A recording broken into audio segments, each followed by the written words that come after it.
तक गुरु का स्वरूप समझे, फिर साध संगत जी मुड़ के अपना जन्म नहीं है। कोई है जिहदे मन विच नहीं इच्छा साध संगत जी जम्मण मन तो छुट्टण दी। सो आप जी इत्थे फरमा रहे ने, बिन नावे मन टेक न टेकई।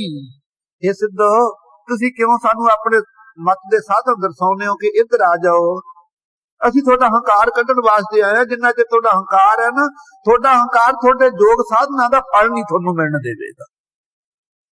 ਜਿਹੜਾ ਹੰਕਾਰ ਹੈ ਸਤ ਸੰਗਤ ਜੀ, ਇਹ ਆਪਣੇ ਫਲ ਨੂੰ ਨਾਸ਼ ਕਰ ਦਿੰਦਾ ਜੇ ਥੋੜਾ ਕਣਾ ਜਪ ਤਪ ਕੀਤਾ ਹੁੰਦਾ ਹੈ। ਸੋ ਜਿਹੜਾ ਮਨ ਹੈ ਨਾ, ਇਹ ਨਾਮ ਦੀ ਟੇਕ ਓਟ ਤੋਂ ਬਿਨਾਂ ਟਿਕਦਾ ਨਹੀਂ ਹੈ। ਨਾਨਕ ਭੂਖ ਨਾ ਜਾਈ। ਕਾਹਤੇ ਨਹੀਂ ਟਿਕਦਾ ਸਤ ਸੰਗਤ ਜੀ? ਮਨ ਦੀ ਭੁੱਖ ਨਹੀਂ ਜਾਂਦੀ ਹੈ। पेट की भुख तो चली जाती है, पर पेट की भी कईयां दी नहीं जाती। जे कहिए भी हुण तू होर खा लै, कहंदा भी मन तां नहीं कहंदा हटण नूं, भी खा लवां, पर पेट च हुण जगह नहीं रही। भाव की इन्नी मन की लालच वाली हालत है। पेट जदों हट जांदा ना भी हुण भरन हो जगह नहीं, फिर यह सत्संगी हटदा नहीं। मन तां चाहुंदे रहिंदा होर खा लवां, जे कोई दूजा पेट बराबर स्पैशल होवे फिर हटे ही ना। ये तां है पदार्थ खाण वाले जिहड़े होणगे। लेकिन सत संगत जी दूसरी की है, आशा की भुख है ते तृष्णा की तेह है। इहनूं कोई मिटण वाला नहीं जम्मिया सत संगत जी। ऐस घर तो बिना, नाम तो बिना सत संगत जी ये तृष्णा की प्यासा और आशा की भुख नहीं मिटदी। दसो सारी सृष्टि के अंदर जिदन का जन्म धारिया किसी की आशा पूरी हुई है भी मेरी हुण कोई आशा नहीं है, कदे तृष्णा मिटी है।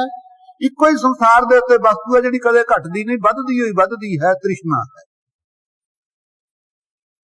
इको ही साध संगत जी वस्तु है जिहड़ी कदे वधदी नहीं, घटदी होई उम्र है। कदे कहा भी अज मेरी उम्र वध गई, रोज ही घटदी दी घटदी। इको ही ऐसी वस्तु है, ना वधदी है ना घटदी है, अपनी परारब्ध है। अवश्य में भुगतव्यम करता करतो सुगम भुगत्यम ना कीयते कोट जन्म जदा रति। भावें करोड़ा जन्म क्यों ना भोगने पै जाण, जिहड़ी परारब्ध ना वधेगी ना घटेगी। गुरु के भी जे फल देणगे सत संगत जी तां सूली तो सूल बन के भुगता दिंदे ने। वो भी परमेश्वर तो अंथा सत संगत जी उल्ट नहीं करते। सो आप जी कहंदे हैं, नानक भूख ना जाई है सिद्धो। थोड़ी जोगा साधन करके भुख तां विषयां दी गई नहीं भोगण दी। की तुसीं नाम तो विछड़ के करोगे?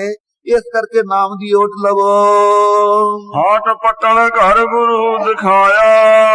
कहंदे जी तुसीं नाम दी ओट किवें लई है? महाराज आप तो बालक अवस्था है, इन्हां नूं दीर्घ आयु दा हंकार भी सी। महाराज कहंदे हाट पटन घर गुरु दिखाया। जेड़ा तुसीं कहंदे हो ना हाटी बाटी रहे नराले, पिछे आ चुकी है पंक्ति वे इन्हां तो निर्लेप होकर साधु नफरत करके गृहस्थियां तो परे रहे। महाराज कहंदे हाट पटन घर गुरु दिखाया।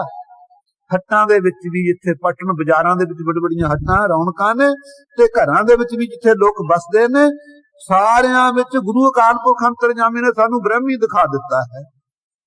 हट्टां दी न्याई सत संगत जी पटन शहर नूं कहंदे आ। आ सारा शरीर शहर ही है। इहदे च हट्टियां आ देखो अखां ने, नासां ने, गलियां जिन्नियां हट्टियां ही बणियां होईयां ने। कोई सुंघण वाली हट्टी है, कोई देखण वाली हट्टी है, कोई सुणन वाली हट्टी है, कोई मल त्याग करने वाली हट्टी है, दुकानां ही बणियां होईयां ने। सत संगत जी ये जिन्ने इंद्र इन्हां दे प्रेरक देवते भी ने, इन्हां नूं कहंदे जागृत अवस्था च 42 भाव फुरदे। 14 ही सत संगत जी इंद्र, 14 ही इन्हां दे सत संगत जी देवते, 14 ही इन्हां दे विषय, ये जागृत अवस्था च फुरदे 42 भाव। सो ऐसे सत संगत जी हाट पटन घर गुरु दिखाया। सानू तां भाई वाहिगुरु ने शरीर विच भी और इंद्रियां दे विच भी, घर कहिए अंतशकरण 10वें द्वार विच भी साख्यात करके चेतन ब्रह्म दिखा दिता है। सहजे सच व्यापार।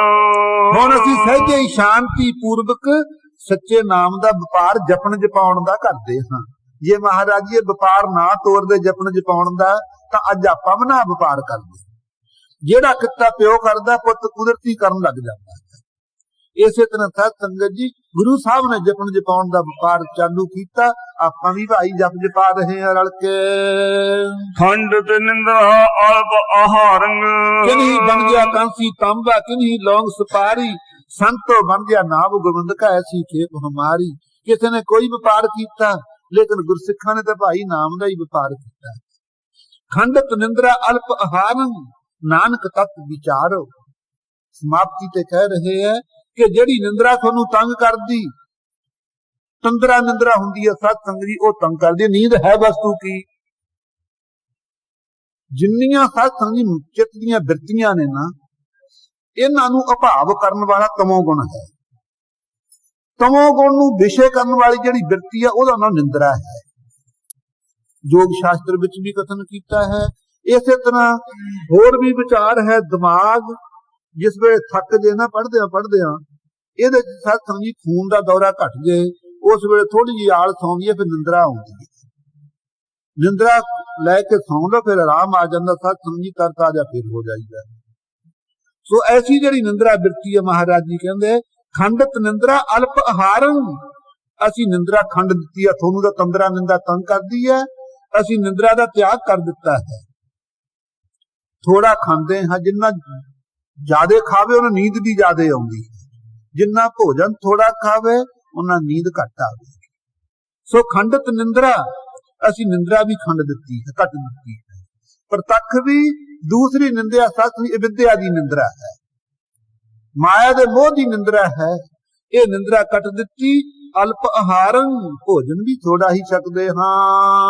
ਨਾਨਕ ਤਤ ਵਿਚਾਰੋ। ਗੁਰੂ ਨਾਨਕ ਦੇਵ ਜੀ ਕਹਿੰਦੇ ਸਿੱਧੋ ਅਸੀਂ ਇਸ ਤੱਤ ਸਿਧਾਂਤ ਨੂੰ, ਸਰੂਪ ਨੂੰ, ਤਾਤਪਰਜ ਨੂੰ ਵਿਚਾਰਿਆ ਹੈ। ਤੁਸੀਂ ਵੀ ਐਸੇ ਨੂੰ ਵਿਚਾਰੋ ਜੇ ਤੁਸੀਂ ਨਾਮ ਦੇ ਆਸਰੇ ਉਤਰਨਾ ਚਾਹੁੰਦੇ ਹੋ, ਮਾਨਸ ਦੇ ਨੂੰ ਸਬਲੀ ਕਰਨੀ ਚਾਹੁੰਦੇ ਹੋ।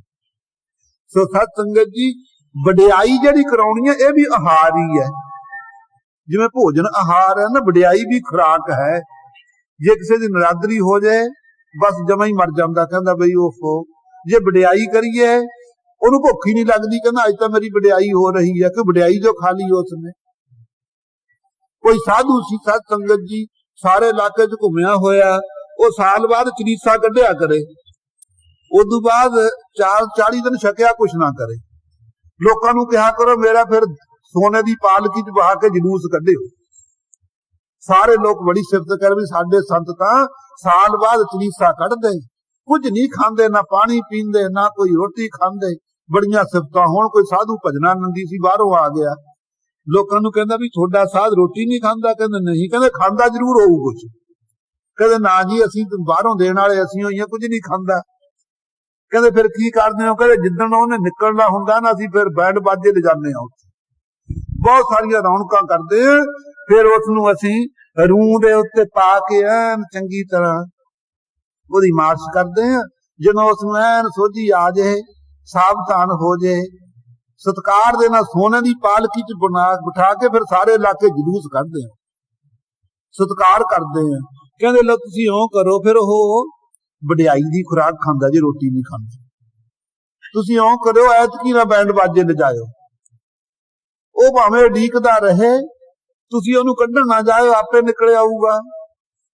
ਜਦ ਨੂੰ ਸਤ ਸੰਗ ਜੀ ਹੋਏ 38 ਕੁ ਦਿਨ, ਉਹ ਮੋੜੀਆਂ ਥਾਈ ਕੰਨ ਲਾ ਲਾ ਕੇ ਕੜਸੋਆ ਲੈਂਦਾ ਵੀ ਮੇਰੇ ਸਿੱਖ ਸੇਵਕ ਮੇਰਾ ਜਲੂਸ ਕੱਢਣਗੇ ਕਿ ਨਹੀਂ। ਜਦ ਦੇਖੀ ਸੁਨਸਰਾ ਸਤ ਸੰਗ ਜੀ ਹੋ ਕੇ ਨਾਲ ਹੀ ਮਰ ਗਿਆ। ਉਹ ਮਹਾਤਮਾ ਕਹਿੰਦੇ ਦੇਖਿਆ ਇਹ ਖੁਰਾਕ ਵਡਿਆਈ ਦੀ ਖਾਂਦਾ ਸੀ। ਸੋ ਵਡਿਆਈ ਦੀ ਕਿਸ ਨੂੰ ਇੱਛਾ ਨਹੀਂ ਸਤ ਸੰਗਤ ਜੀ, ਲੇਕਿਨ ਗੁਰਸਿੱਖ ਨੂੰ ਵਡਿਆਈ ਦੀ ਇੱਛਾ ਨਹੀਂ। ਜੇ ਵਡਿਆਈ ਦੀ ਇੱਛਾ ਹੈ ਤਾਂ ਸਮਝ ਲਓ ਭਾਵੇਂ ਮੈਂ ਹਾਂ, ਕੋਈ ਬਖਤਾ ਹੋਵੇ, ਕੋਈ ਸੰਤ ਹੋਵੇ, ਗਿਆਨੀ ਹੋਵੇ, ਕੋਈ ਪਦਵੀ ਗੁਰਮੁਖ ਰੱਖਦਾ, ਜਿੰਨਾ ਚਿਰ ਉਹ ਮਨ ਵਿੱਚ ਸਮਝ ਲਵੇ ਮੈਨੂੰ ਵਡਿਆਈ ਦੀ ਇੱਛਾ ਹੈ ਨਾ, ਉਹਨਾਂ ਤੇ ਗੁਰਸਿੱਖੋ ਗੁਰਸਿੱਖੀ ਨਹੀਂ ਨਿਭਦੀ। ਇੱਥੇ ਆਏ ਆ ਤੇ ਵਡਿਆਈ ਗੁਰੂ ਕੀ ਕਰਨ ਵਾਸਤੇ ਆਏ ਆ ਕਿ ਆਪਣੀ ਵਡਿਆਈ ਕਰਾਉਣ ਵਾਸਤੇ? ਸੰਸਾਰ ਵਿੱਚ ਜਨਮ ਲਿਆ ਹੈ ਪਰਮੇਸ਼ਰ ਦੀ ਵਡਿਆਈ ਕਰਨ ਵਾਸਤੇ ਆਪਾਂ, ਕਿ ਆਪਣੀ ਵਡਿਆਈ ਕਰਾਉਣ ਵਾਸਤੇ? ਜੇ ਵਾਹਿਗੁਰੂ ਦੀ ਵਡਿਆਈ ਕਰਾਂਗੇ ਤੁਹਾਡੀ ਵਡਿਆਈ ਤਾਂ ਆਪੇ ਹੀ ਹੋ ਜਾਣੀ ਹੈ। ਜਿਹੜਾ ਪਰਮੇਸ਼ਰ ਦੀ ਵਡਿਆਈ ਕਰਦਾ ਹੈ ਉਹਦੀ ਵਡਿਆਈ ਤਾਂ ਸਾਰੀ ਦੁਨੀਆ ਹੀ ਕਰਨ ਲੱਗ ਜਾਂਦੀ ਹੈ। ਆਪਾਂ ਨੂੰ ਕੀ ਲੋੜ ਹੈ ਇੱਛਾ ਰੱਖਣ ਦੀ ਸਤ ਸੰਗਤ ਜੀ? ਐਸੀ ਬਿਰਤੀ ਰੱਖ ਕੇ ਗੁਰਸਿੱਖੋ ਗੁਰਸਿੱਖੀ ਨਿਭੇਗੀ, ਵਾਹਿਗੁਰੂ ਕਿਰਪਾ ਕਰੇ। ਨਹੀਂ ਤਾਂ ਨਿੱਕ ਨਿੱਕੀਆਂ ਕੁਰਸੀਆਂ ਪਿੱਛੇ ਆਪਾਂ ਵਰਤਮਾਨ ਸਮੇਂ 'ਚ ਲੜੀ ਜਾਂਦੇ। ਫੁੱਟ ਦਾ ਹੋਰ ਕਾਰਨ ਕੀ ਆਹੀ ਹੈ, ਇੱਕ ਰਹਿਤ ਵਹਿਤ ਨਾ ਰੱਖਣੀ, ਗੁਰਬਾਣੀ ਤੇ ਭਰੋਸਾ ਨਾ ਹੋਣਾ, ਅੰਮ੍ਰਿਤਮਈ ਬਾਣੀ ਤੇ ਸੰਭਮਲੇ ਕਰੀ ਜਾਣੇ। ਇਹ ਸਭ ਸਤ ਸੰਗੀ ਮਲੇਸ਼ ਖਾਲਸੇ ਦੀਆਂ ਨਿਸ਼ਾਨੀਆਂ। ਵਾਹਿਗੁਰੂ ਕਿਰਪਾ ਕਰੇ ਸਦਾ ਵਾਸਤੇ ਸਤ ਸੰਗੀ ਰਹਿਤ ਵਹਿਤ ਰੱਖਦੇ ਹੋਏ ਆਪਾਂ ਇਸ ਅੰਮ੍ਰਿਤਮਈ ਬਾਣੀ ਦਾ ਕੀਰਤਨ ਦੁਆਰਾ ਔਰ ਕਥਾ ਦੁਆਰਾ ਲਾਹਾ ਲੈਂਦੇ ਰਹਾਂਗੇ ਜਿੰਨਾ ਚਿਰ, ਉਹਨਾਂ ਚਿਰ ਖਾਲਸੇ 'ਚ ਬਰਕਤ ਰਹੇਗੀ। ਖਾਲਸਾ ਜੀ ਤੁਹਾਡੇ ਵੱਲ ਕੋਈ ਗਹਿਰੀ ਨਿਗਾਹ ਵੱਲ ਨਹੀਂ ਦੇਖ ਸਕੇਗਾ। ਗਹਿਰੀ ਨਿਗਾਹ ਵਾਲੇ ਦੀ ਅੰਦਰ ਵੀ ਨਿਗਾਹ ਵਿੱਚ ਮਛਾਸ ਆ ਜਾਵੇ। तो सत संगत जी सेवा करनी, भुलना चुका माफ करनी। सतगुरु जी कृपा करन, आ अमृतमयी बाणी अपने हिरदे च बसे, जिस करके आपे हो जोगिंदरा मुंदरा झोली खिंथा, बाहर अंतर एक सरे वहो, खट दर्शन एक पंथा। इन बिद मन समझाइए पुरखा, बहुड़ चोट न खाइए। नानक बोला गुरमुख बूझा, जोग जोग तेव पाइया। वाहिगुरु जी का खालसा, वाहिगुरु जी की फतेह। परम सत्कारयोग सतगुरु साहिब जी साजी नवाजी गुरु खालसा सत संगत जी सत्संगी जनों, अज सावन की संग्राम का पुरब है, ऐतवार का दिन है। गुरु के दरबार के अंदर स्थित होकर के अमृतमय कीर्तन सत्संगी सरवण कीता है। नानक सावन जे बसै चौ ओ माहा होए, नागा मिर्गा मच्छियां रसियां घर तन होए। जिस वेले सावन की बरखा हुंदी, उस वेले सत्संगत जी चौं नूं खास करके उत्साह हुंदा है। एक तां नागां नूं जेड़े तपश दे सत्संगी सताए होए धरती विच लुके बैठे हुंदे, मिर्गां नूं जेड़े जंगली सत संगत जी हर वेले सत संगत जी विचरण वाले पानी की थुड़ करके तड़फदे, किते पीण नूं पानी दा प्राप्त ना हुंदा, उन्हां नूं भी सत्संगी प्रसन्नता प्राप्त हुंदी। मच्छियां भी थोड़े जल दे सत्संगी जल गर्म हो जांदा तड़फदियां, बरखा पैण नाल उन्हां नूं भी प्रसन्नता प्राप्त हुंदी है। दूसरे पासे जेड़े विषय रस नूं भोगण वाले लोक ने, वो भी जदों बरखा हुंदी है सत्संगी उन्हां नूं पता ही है भी की खांदे पींदे ने, पूड़े पाड़े पका पकू के पकवान। वो भी सत्संगत जी निखिद्ध वस्तु तो खाली नहीं रहिंदे, जदों मिठी मिठी फुहार पैंदी होवे वो भी पीणों नहीं हटदे। जदों साउण दा महीने की बरखा हुंदी है, ये चारियां नूं सत संगत जी बहुत सारी प्रसन्नता प्राप्त हुंदी है। लेकिन इधर जिथे आपां बैठे हां, इत्थे भी उत्साह है। वो की खट रुत्तां विचों जिहड़ी मानस देही है, ये पाप सुरत है। 84 लख जून विच घुमदे आए, लेकिन जदों मानस देही प्राप्त होई, उदों ही अपने ते तां बरखा होई सत्संगी उपदेश दी, लेकिन दूसरियां जूनां च वेले तां होई नहीं है। कन गर्जत गोविंद रूप गुरु नानक देव साहब जी ने सत्संगी अमृतमयी धुनी दे नाल नाम दी बरखा कीती, थां थां कीती। वो बरखा हुण भी हो रही, उस बरखा का लाभ किनू मानस देही दे विच जेड़े बैठे आपां नूं ही है। इधर जून जेड़ियां कुत्ते बिल्ले हन उन्हां नूं तां कोई ये सुणदी नहीं, कन हैगे उन्हां दे भी, लेकिन नहीं आ अमृतमयी बाणी उन्हां नूं नहीं सुणेगी। इसे तरह सत्संगी जिहड़ी मानस देही है, ये एक भाव सुरत है। इहदे विच बैठे आपां नूं ये अमृतमयी नाम की बरखा सतगुरु जी कर रहे हैं। साउण का महीना केड़ा है, शौक बसता है। मानस देही पा करके भी सत संगत जी अक नूं बरखा रुत चंगी नहीं लगती है। सावण बन हरियावले अक जम्मे औड़ी, अक सत संगत जी हमेशा वास्ते औड़ विच प्रफुल्लित हुंदा है। होर सारी बनस्पति सावण दे महीने प्रफुल्लित हुंदी है। अक दी न्याई कुसैले तमोगुणी सुभाव वाले जिहड़े लोक ने, उन्हां नूं सत संगत जी ये बरखा चंगी नहीं लगती उपदेश दी। लेकिन जिन्हां गुरमुखां दे अंदर मन दे अंदर शौक बसता है, जिस वेले सत्संगी सतगुरु जी अमृतमयी नाम की बरखा कर दे, नागां दी न्याई सत्संगी जिन्हां ने भोरे पट पट के तपस्या कीतियां, काले धूरे हो गए, तप तप लह लह हाथ मरोरो, बाबल होई सो सौ लोरो, तैसा मन में किया रोस, मुझ अवगुण सहजाही दोष।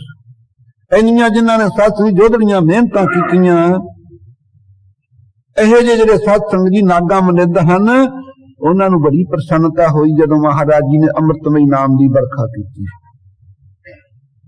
ਇਸੇ ਤਰ੍ਹਾਂ ਬਾਣ ਪ੍ਰਸਤੀ ਲੋਕ ਨੇ ਜੰਗਲਾਂ 'ਚ ਰਹਿਣ ਵਾਲੇ, ਉਹਨਾਂ ਨੂੰ ਵੀ ਗੁਰੂ ਕੇ ਨਾਮ ਦੀ ਵਰਖਾ ਸਤਸੰਗ ਜੀ ਸਿਖਾਉਂਦੀ ਹੈ। ਨਾਮ ਰਸੀਏ ਜਿਹੜੇ ਲੋਕ ਨੇ ਸਤਸੰਗ ਜੀ, ਸਾਰੀ ਸਾਰੀ ਰਾਤ ਕੀਰਤਨ ਹੁੰਦਾ ਰਹੇ, ਉਹ ਨਾਮ ਦਾ ਰਸ ਮਾਣਦੇ ਰਹਿੰਦੇ।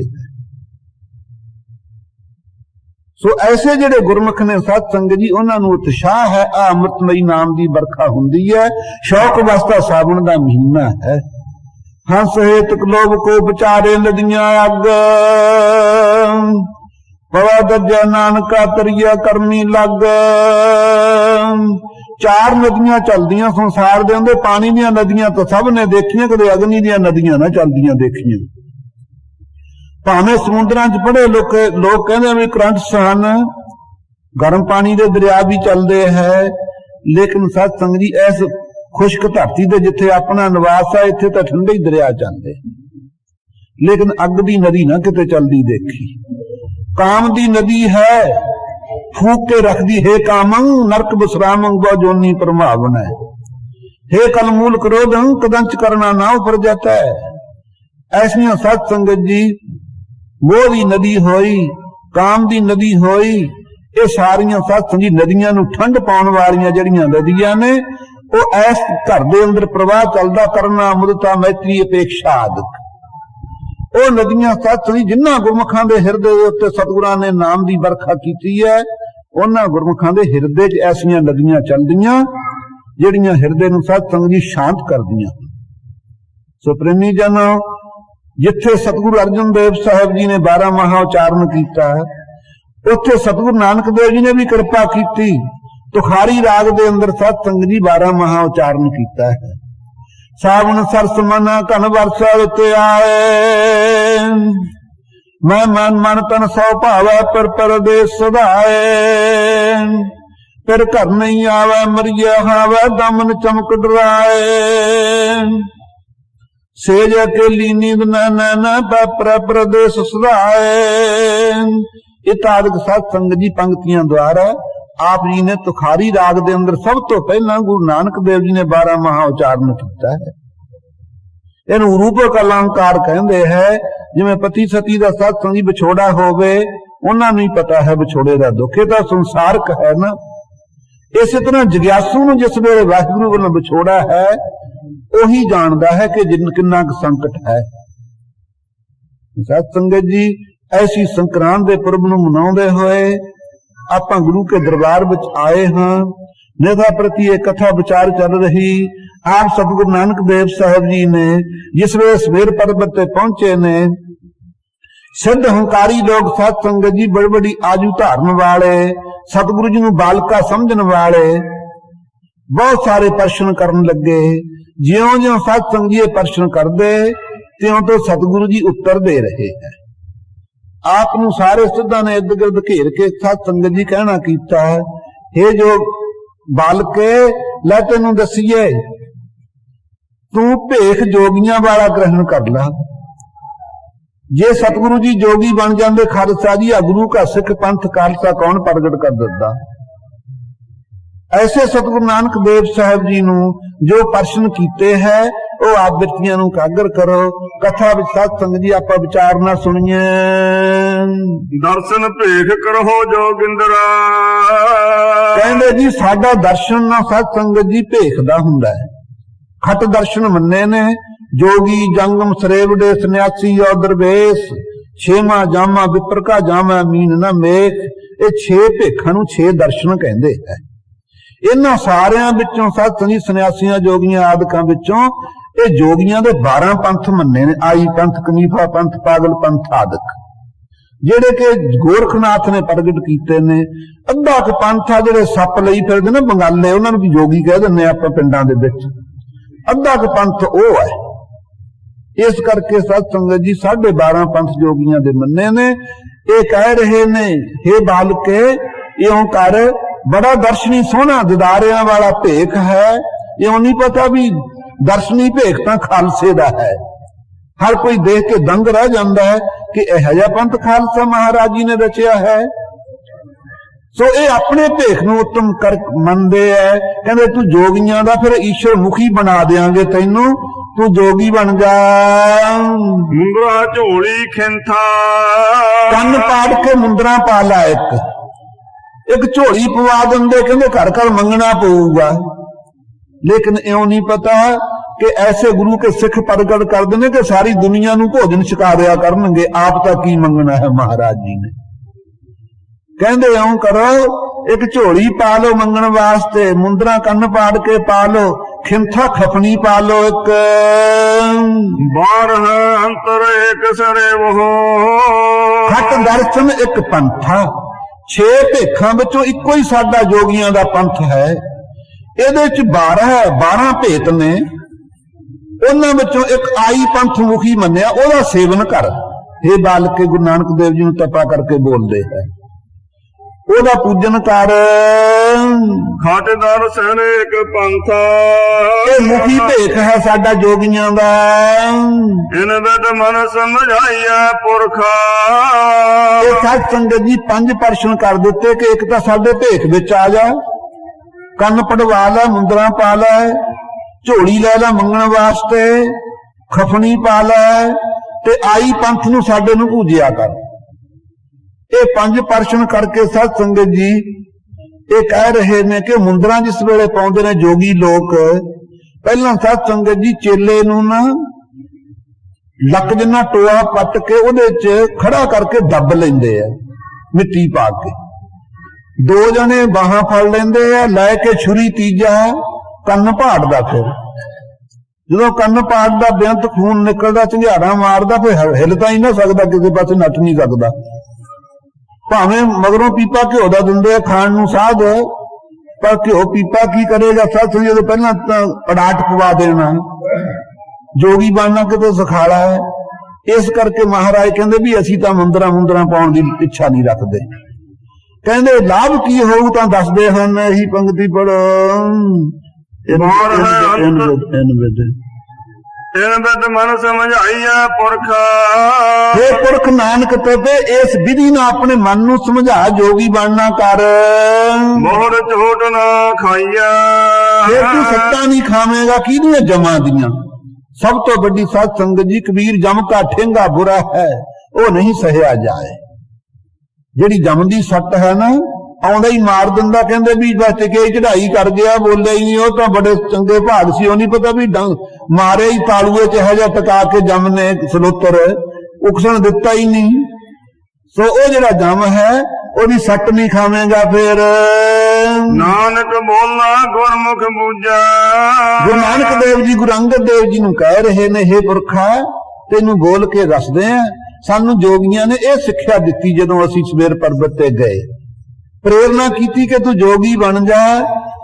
ਸਾਡੇ ਗੁਰੂ ਗੋਰਖ ਨੂੰ ਪੁੱਛ ਲੈ, ਜੋਗ ਜੁਗਤੇ ਪਾਈਆ, ਔਰ ਜੋਗ ਦੀ ਜੁਗਤੀ ਇਸ ਢੰਗ ਨਾਲ ਪਾਉਣਾ ਕਰ ਤੂੰ। ਇਹ ਜਦੋਂ ਮਹਾਰਾਜ ਜੀ ਨੂੰ ਸਾਧ ਸੰਗਤ ਜੀ 5-6 ਪ੍ਰਸ਼ਨ ਕੀਤੇ, ਧੰਨ ਸਤਿਗੁਰੂ ਨਾਨਕ ਦੇਵ ਸਾਹਿਬ ਜੀ ਉੱਤਰ ਦੇ ਰਹੇ ਨੇ ਇਹਨਾਂ ਨੂੰ। ਅੰਤਰ ਸ਼ਬਦ ਨਿਰੰਤਰ ਮੁਦਰਾ, ਮਹਾਰਾਜ ਕਹਿੰਦੇ ਜੋਗੀਓ ਕੀ ਭੁੱਲੇ ਫਿਰਦੇ ਹੋ, ਅੰਤਰ ਸ਼ਬਦ ਨਿਰੰਤਰ। ਨਿਰੰਤਰ ਇੱਕ ਰਸ ਜਿਹੜਾ ਅਸੀਂ ਸੱਚਖੰਡੋਂ ਜਾ ਕਰਕੇ ਬੇਈ ਨਦੀ ਦੁਆਰਾ ਚੁੱਭੀ ਮਾਰ ਕੇ ਮੂਲ ਮੰਤਰ ਮਹਾ ਮੰਤਰ ਲਿਆਏ, ਉਹ ਵਸਾਇਆ ਹੈ ਨਾ। ਇਹੀ ਸਭ ਤੋਂ ਵੱਡਾ ਸਾਡਾ ਦਰਸ਼ਨੀ ਭੇਖ ਹੈ। ਕਿਹੜੇ ਗੁਰਸਿੱਖ ਦੇ ਹਿਰਦੇ 'ਚ ਨਹੀਂ ਬਸਦਾ ਸਾਧ ਸੰਗਤ ਜੀ। ਇਹ ਬੜਾ ਸੁੰਦਰ ਸਾਡਾ ਭੇਖ ਹੈ, ਗੁਰਸਿੱਖ ਪੰਥ ਅਤੀਤੰ। ਹਉਮੈ ਮਮਤਾ ਦੂਰ ਕਰੀ, ਮੁੰਦਰਾ ਕਿਹੜੀਆਂ ਪਾਈਆਂ ਨੇ, ਹਉਮੈ ਤਿਆਗ ਕਰਕੇ ਸਾਧ ਸੰਗਤ ਨਿਮਰਤਾ ਧਾਰੀ ਹੈ। ਹਉਮੈ ਉਦੋਂ ਪੱਟ ਹੁੰਦੀ ਹੈ, ਦੂਰ ਹੁੰਦੀ ਹੈ, ਜਦੋਂ ਅੰਦਰ ਨਿਮਰਤਾ ਆ ਜਾਵੇ। ਜਿਹੜੀ ਮਮਤਾ ਧਾਰੀ ਹੋਈ ਹੈ ਉਹਦੇ ਤੋਂ ਸਮਤਾ ਧਾਰ ਲਈ ਤਾਂ ਮਮਤਾ ਚੱਕੀ ਜਾਂਦੀ ਹੈ। ਸਮਾਨ ਦ੍ਰਿਸ਼ਟੀ ਰੱਖਣੀ ਔਰ ਨਿਮਰਤਾ ਰੱਖਣੀ। ਹਉਮੈ ਤੇ ਮਮਤਾ ਨੂੰ ਦੂਰ ਕਰ ਦਿੱਤਾ। ਨਿਮਰਤਾ ਦੀਆਂ ਤੇ ਸਮਤਾ ਦੀਆਂ 2 ਅਸੀਂ ਮੁੰਦਰਾਂ ਪਾ ਲੀਆਂ ਕੰਨ ਵਿੱਚ। ਮਨ ਦੇ ਸੰਕਲਪ ਕਲਪ ਰੂਪੀ ਅਸੀਂ ਵਿਚਾਰ ਦੀ ਛੁਰੀ ਨਾਲ ਕੰਨ ਪਾੜੇ ਨੇ। ਆਹ ਕੰਨ ਪਾੜਿਆਂ ਕੁਛ ਨਹੀਂ ਬਣਦਾ ਸਾਧ ਸੰਗੀ, ਮਨ ਤੜਫਦਾ ਹੀ ਰਹਿੰਦਾ ਹੈ। ਲੇਕਿਨ ਇੱਥੇ ਸੰਗਤ ਚ ਆ ਕਰਕੇ ਨਾ ਆਪਾਂ ਗੁਰੂ ਕੀ ਵਿਚਾਰ ਦੁਆਰਾ ਮਨ ਦੇ ਸੰਕਲਪ ਕਲਪ ਹੀ ਤੰਗ ਕਰਦੇ ਆ। ਕਹਿੰਦਾ ਵੀ ਮਨ ਦੇ ਫੁਰਨੇ ਨਹੀਂ ਮਿੰਤਾ ਟੁਕਣ ਦਿੰਦੇ। ਇਹ ਜਿਹੜੇ ਸੰਕਲਪ ਕਲਪ ਨੇ ਇਹ ਅਸੀਂ ਪਾੜ ਦਿੱਤੇ ਨੇ ਵਿਚਾਰ ਦੀ ਛੁਰੀ ਨਾਲ। ਔਰ ਨਿਮਰਤਾ ਤੇ ਸਮਤਾ ਇਹ ਦੋ ਮੁੰਦਰਾਂ ਪਾ ਲਈਆਂ ਹਨ। ਕਾਮ ਕ੍ਰੋਧ ਅਹੰਕਾਰ ਨਿਵਾਰੈ। ਕਾਮ ਕ੍ਰੋਧ ਅਹੰਕਾਰ ਨਿਵਾਰੈ। ਜਿਹੜੇ ਕਾਮ ਦਾ ਫੁਰਨਾ ਹੈ, ਕ੍ਰੋਧ ਦਾ ਹੈ, ਅਹੰਕਾਰ ਦਾ, ਬਹੁਤ ਹੀ ਸਾਧ ਸੰਗੀ ਨਿਵਰਤ ਕਰਨੇ ਔਖੇ ਨੇ। ਕਾਮ ਨੇ ਨਾਰਦ ਵਰਗਿਆਂ ਦੇ ਬਾਂਦਰ ਦੇ ਮੂੰਹ ਲਾ ਕੇ ਰੱਖ ਦਿੱਤੇ। ਕ੍ਰੋਧ ਸਾਧ ਸੰਗੀ ਵੱਡੇ ਵੱਡੇ ਅਵਤਾਰਾਂ ਦੇ ਗੁਰੂ ਹੋਏ, ਸੂਰਬਾਨ ਨੂੰ ਵੀ ਕਿਸੇ ਦਾ ਜੀ ਕਰਦਾ। ਕ੍ਰੋਧ ਦੇ ਅਧੀਨ ਹੋ ਕੇ ਵਿਸ਼ਵਾਮਿੱਤਰ ਨੇ ਕ੍ਰੋਧ ਸੂਰ ਬਣ ਕੇ ਨਾ ਹਰੀਚੰਦ ਰਾਜੇ ਦਾ ਬਾਗ ਪੱਟਿਆ ਜਾ ਕੇ। ਇੰਨਾ ਸਾਧ ਸੰਗਤ ਜੀ ਦੇ ਅੰਦਰ ਕ੍ਰੋਧ ਆਇਆ। ਕਾਰਨ ਕੀ ਸੀ? ਬਈ ਹਰੀਚੰਦ ਆ ਜਿਹੜਾ, ਇਹਦਾ ਪਿਤਾ ਸੀ ਤ੍ਰਿਸ਼ੰਕੂ, ਉਹ ਮੇਰਾ ਚੇਲਾ ਸੀ। ਜਦੋਂ ਹਰੀਚੰਦ ਗੱਦੀ ਤੇ ਬੈਠਾ ਇਹਨੇ ਵਸ਼ਿਸ਼ਟ ਨੂੰ ਗੁਰੂ ਧਾਰ ਲਿਆ। ਬੜਾ ਗੁੱਸੇ ਹੋਇਆ ਸਾਧ ਸੰਗਤ ਜੀ ਵਿਸ਼ਵਾਮਿੱਤਰ। ਇਹਨੇ ਜਾ ਕੇ ਨਾ ਸੂਰ ਬਣ ਕੇ ਹਰੀਚੰਦ ਦਾ ਬਾਗ ਪੱਟਣਾ ਸ਼ੁਰੂ ਕਰਤਾ। ਲੋਕਾਂ ਨੇ ਰੱਖਿਆ, ਹੇ ਹਰੀਚੰਦ, ਐਸਾ ਭਿਆਨਕ ਸੂਰ ਆਇਆ ਤੇਰੇ ਬਾਗ ਨੂੰ ਤਬਾਹ ਕਰੀ ਜਾਂਦਾ। ਜਦੋਂ ਸਾਧ ਸੰਗਤ ਜੀ ਘੋੜੇ ਤੇ ਚੜ ਕੇ ਹਰੀਚੰਦ ਗਿਆ, ਸੂਰ ਥੋੜੇ ਸੀ, ਇਹ ਤਾਂ ਈਰਖਾ ਦੇ ਨਾਲ ਸੂਰ ਬਣਿਆ ਹੋਇਆ ਸੀ, ਸੌਂਦਾ ਸੀ ਗੁਰੂ। ਜਦੋਂ ਮਗਰ ਲੱਗਿਆ ਘੋੜਾ ਸਾਧ ਸੰਗਤ ਜੀ, ਇਹ ਨੱਠ ਲਿਆ ਮੂਹਰੇ ਸੂਰ ਬਣ ਕੇ, ਜੰਗਲ 'ਚ ਜਾ ਰਿਹਾ ਤੜਕੇ ਤੜਕੇ। ਉਧਰ ਸੂਰਜ ਦੀ ਟਿੱਕੀ ਦੇ ਨਾਲ ਹੀ 18 ਭਾਰ ਸੋਨੇ ਦੇ ਦਾਨ ਕਰਿਆ ਕਰਦਾ ਸੀ ਹਰੀਚੰਦ। ਸੂਰ ਦਾ ਰੂਪ ਪਲਟਾ ਕਰ ਬ੍ਰਾਹਮਣ ਦਾ ਰੂਪ ਧਾਰ ਲਿਆ ਵਿਸ਼ਵਾਮਿੱਤਰ ਨੇ। ਜਦੋਂ ਹੀ ਸਾਹਮਣੇ ਆ ਗਿਆ ਘੋੜੇ ਦੇ, ਕਹਿੰਦਾ, ਹੇ ਹਰੀਚੰਦ, ਤੂੰ ਸਤਪੁਰਤਗੀ ਹੈ, ਕਿੱਥੇ ਫਿਰਦਾ ਤੜਕੇ ਤੜਕੇ ਜੰਗਲ 'ਚ? ਕਹਿੰਦਾ, ਇੱਧਰ ਸੂਰ ਨਹੀਂ ਦੇਖਿਆ? ਕਹਿੰਦਾ, ਮੇਰਾ ਬਾਗ ਤਬਾਹ ਕਰਤਾ। ਕਹਿੰਦਾ, ਸੂਰ ਫੇਰ ਭਾਲੀ ਪਹਿਲਾਂ, ਕਹਿੰਦਾ ਦਾਨ ਕਰ, ਕਹਿੰਦਾ 18 ਭਾਰ ਸੋਨੇ ਦੇ। ਉਸੇ ਵੇਲੇ ਕਹਿੰਦਾ, ਹੁਣ ਇੱਥੇ ਜੰਗਲ 'ਚ ਕਿੱਥੇ ਕਰਾਂ? ਕਹਿੰਦਾ, ਟਾਈਮ ਲੰਘਦਾ ਹੈ। ਕਹਿੰਦਾ, ਚੰਗਾ ਸੰਕਲਪ ਕਰ ਦੇ। ਸੰਕਲਪ ਕਰਾ ਲਿਆ, 18 ਭਾਰ ਸੋਨੇ ਦਾ ਦਾਨ ਕਰਵਾ ਲਿਆ। ਮਗਰੋਂ ਸ਼ਰਾਪ ਦੇ ਕੇ ਰਾਜ ਨਸ਼ਟ ਕਰ ਦਿੱਤਾ। ਫਿਰ ਵਿਚਾਰਾ ਦਾਨ ਕਿੱਥੋਂ ਕਰੇ? ਸਾਧ ਸੰਗਤ ਜੀ, ਜਿਹੜੀ ਹਰੀਚੰਦ ਤੇ ਬਿਪਤਾ ਆਈ ਉਹ ਤੁਹਾਨੂੰ ਪਤਾ ਹੀ ਹੈ। ਸੋ ਐਸਾ ਕ੍ਰੋਧ ਹੈ। ਜਿਹੜੇ ਵੱਡੇ ਵੱਡੇ ਗੁਰੂ ਖਵਾਉਂਦੇ ਸੀ ਨਾ ਅਵਤਾਰਾਂ ਦੇ, ਰਾਮਚੰਦਰ ਦਾ ਗੁਰੂ ਇਹ ਹੋਇਆ ਵਿਸ਼ਵਾਮਿੱਤਰ ਸ਼ਸਤਰ ਦਾ। ਸ਼ਸਤਰ ਵਿਦਿਆ ਸਿੱਖੀ ਹੈ, ਲੇਕਿਨ ਕ੍ਰੋਧ ਦੇ ਅਧੀਨ ਹੋ ਕੇ ਸੂਰ ਬਣਿਆ ਸਾਧ ਸੰਗਤ। ਇਸ ਤਰ੍ਹਾਂ ਨਾਰਦ ਹਰ ਵੇਲੇ ਕੀਰਤਨ ਭਗਤੀ 'ਚ ਪਰਚੇ ਹੀ ਰਹਿੰਦਾ, ਬੀਨ ਲੈ ਕੇ ਕੀਰਤਨ ਭਗਤੀ ਕਰਦਾ। ਜਦੋਂ ਕਹਿੰਦਾ ਮੈਂ ਕਾਮ ਜਿੱਤ ਲਿਆ, ਥਾਂ ਥਾਂ ਦੱਸਦਾ ਫਿਰਿਆ। ਵਿਸ਼ਨੂੰ ਨੂੰ ਲੱਗਿਆ ਖੁਸ਼ੀ ਨਾਲ ਦੱਸਣ, ਵਿਸ਼ਨੂੰ ਨੇ ਪਰਖ ਕੀਤੀ ਸਾਧ ਸੰਗਤ ਜੀ। ਉਸੇ ਵੇਲੇ ਸਾਧ ਸੰਗਤ ਜੀ ਫੇਲ ਹੋਇਆ, ਬਾਂਦਰ ਦਾ ਮੂੰਹ ਢਾਤਾ ਸੀ ਇਹਦੇ।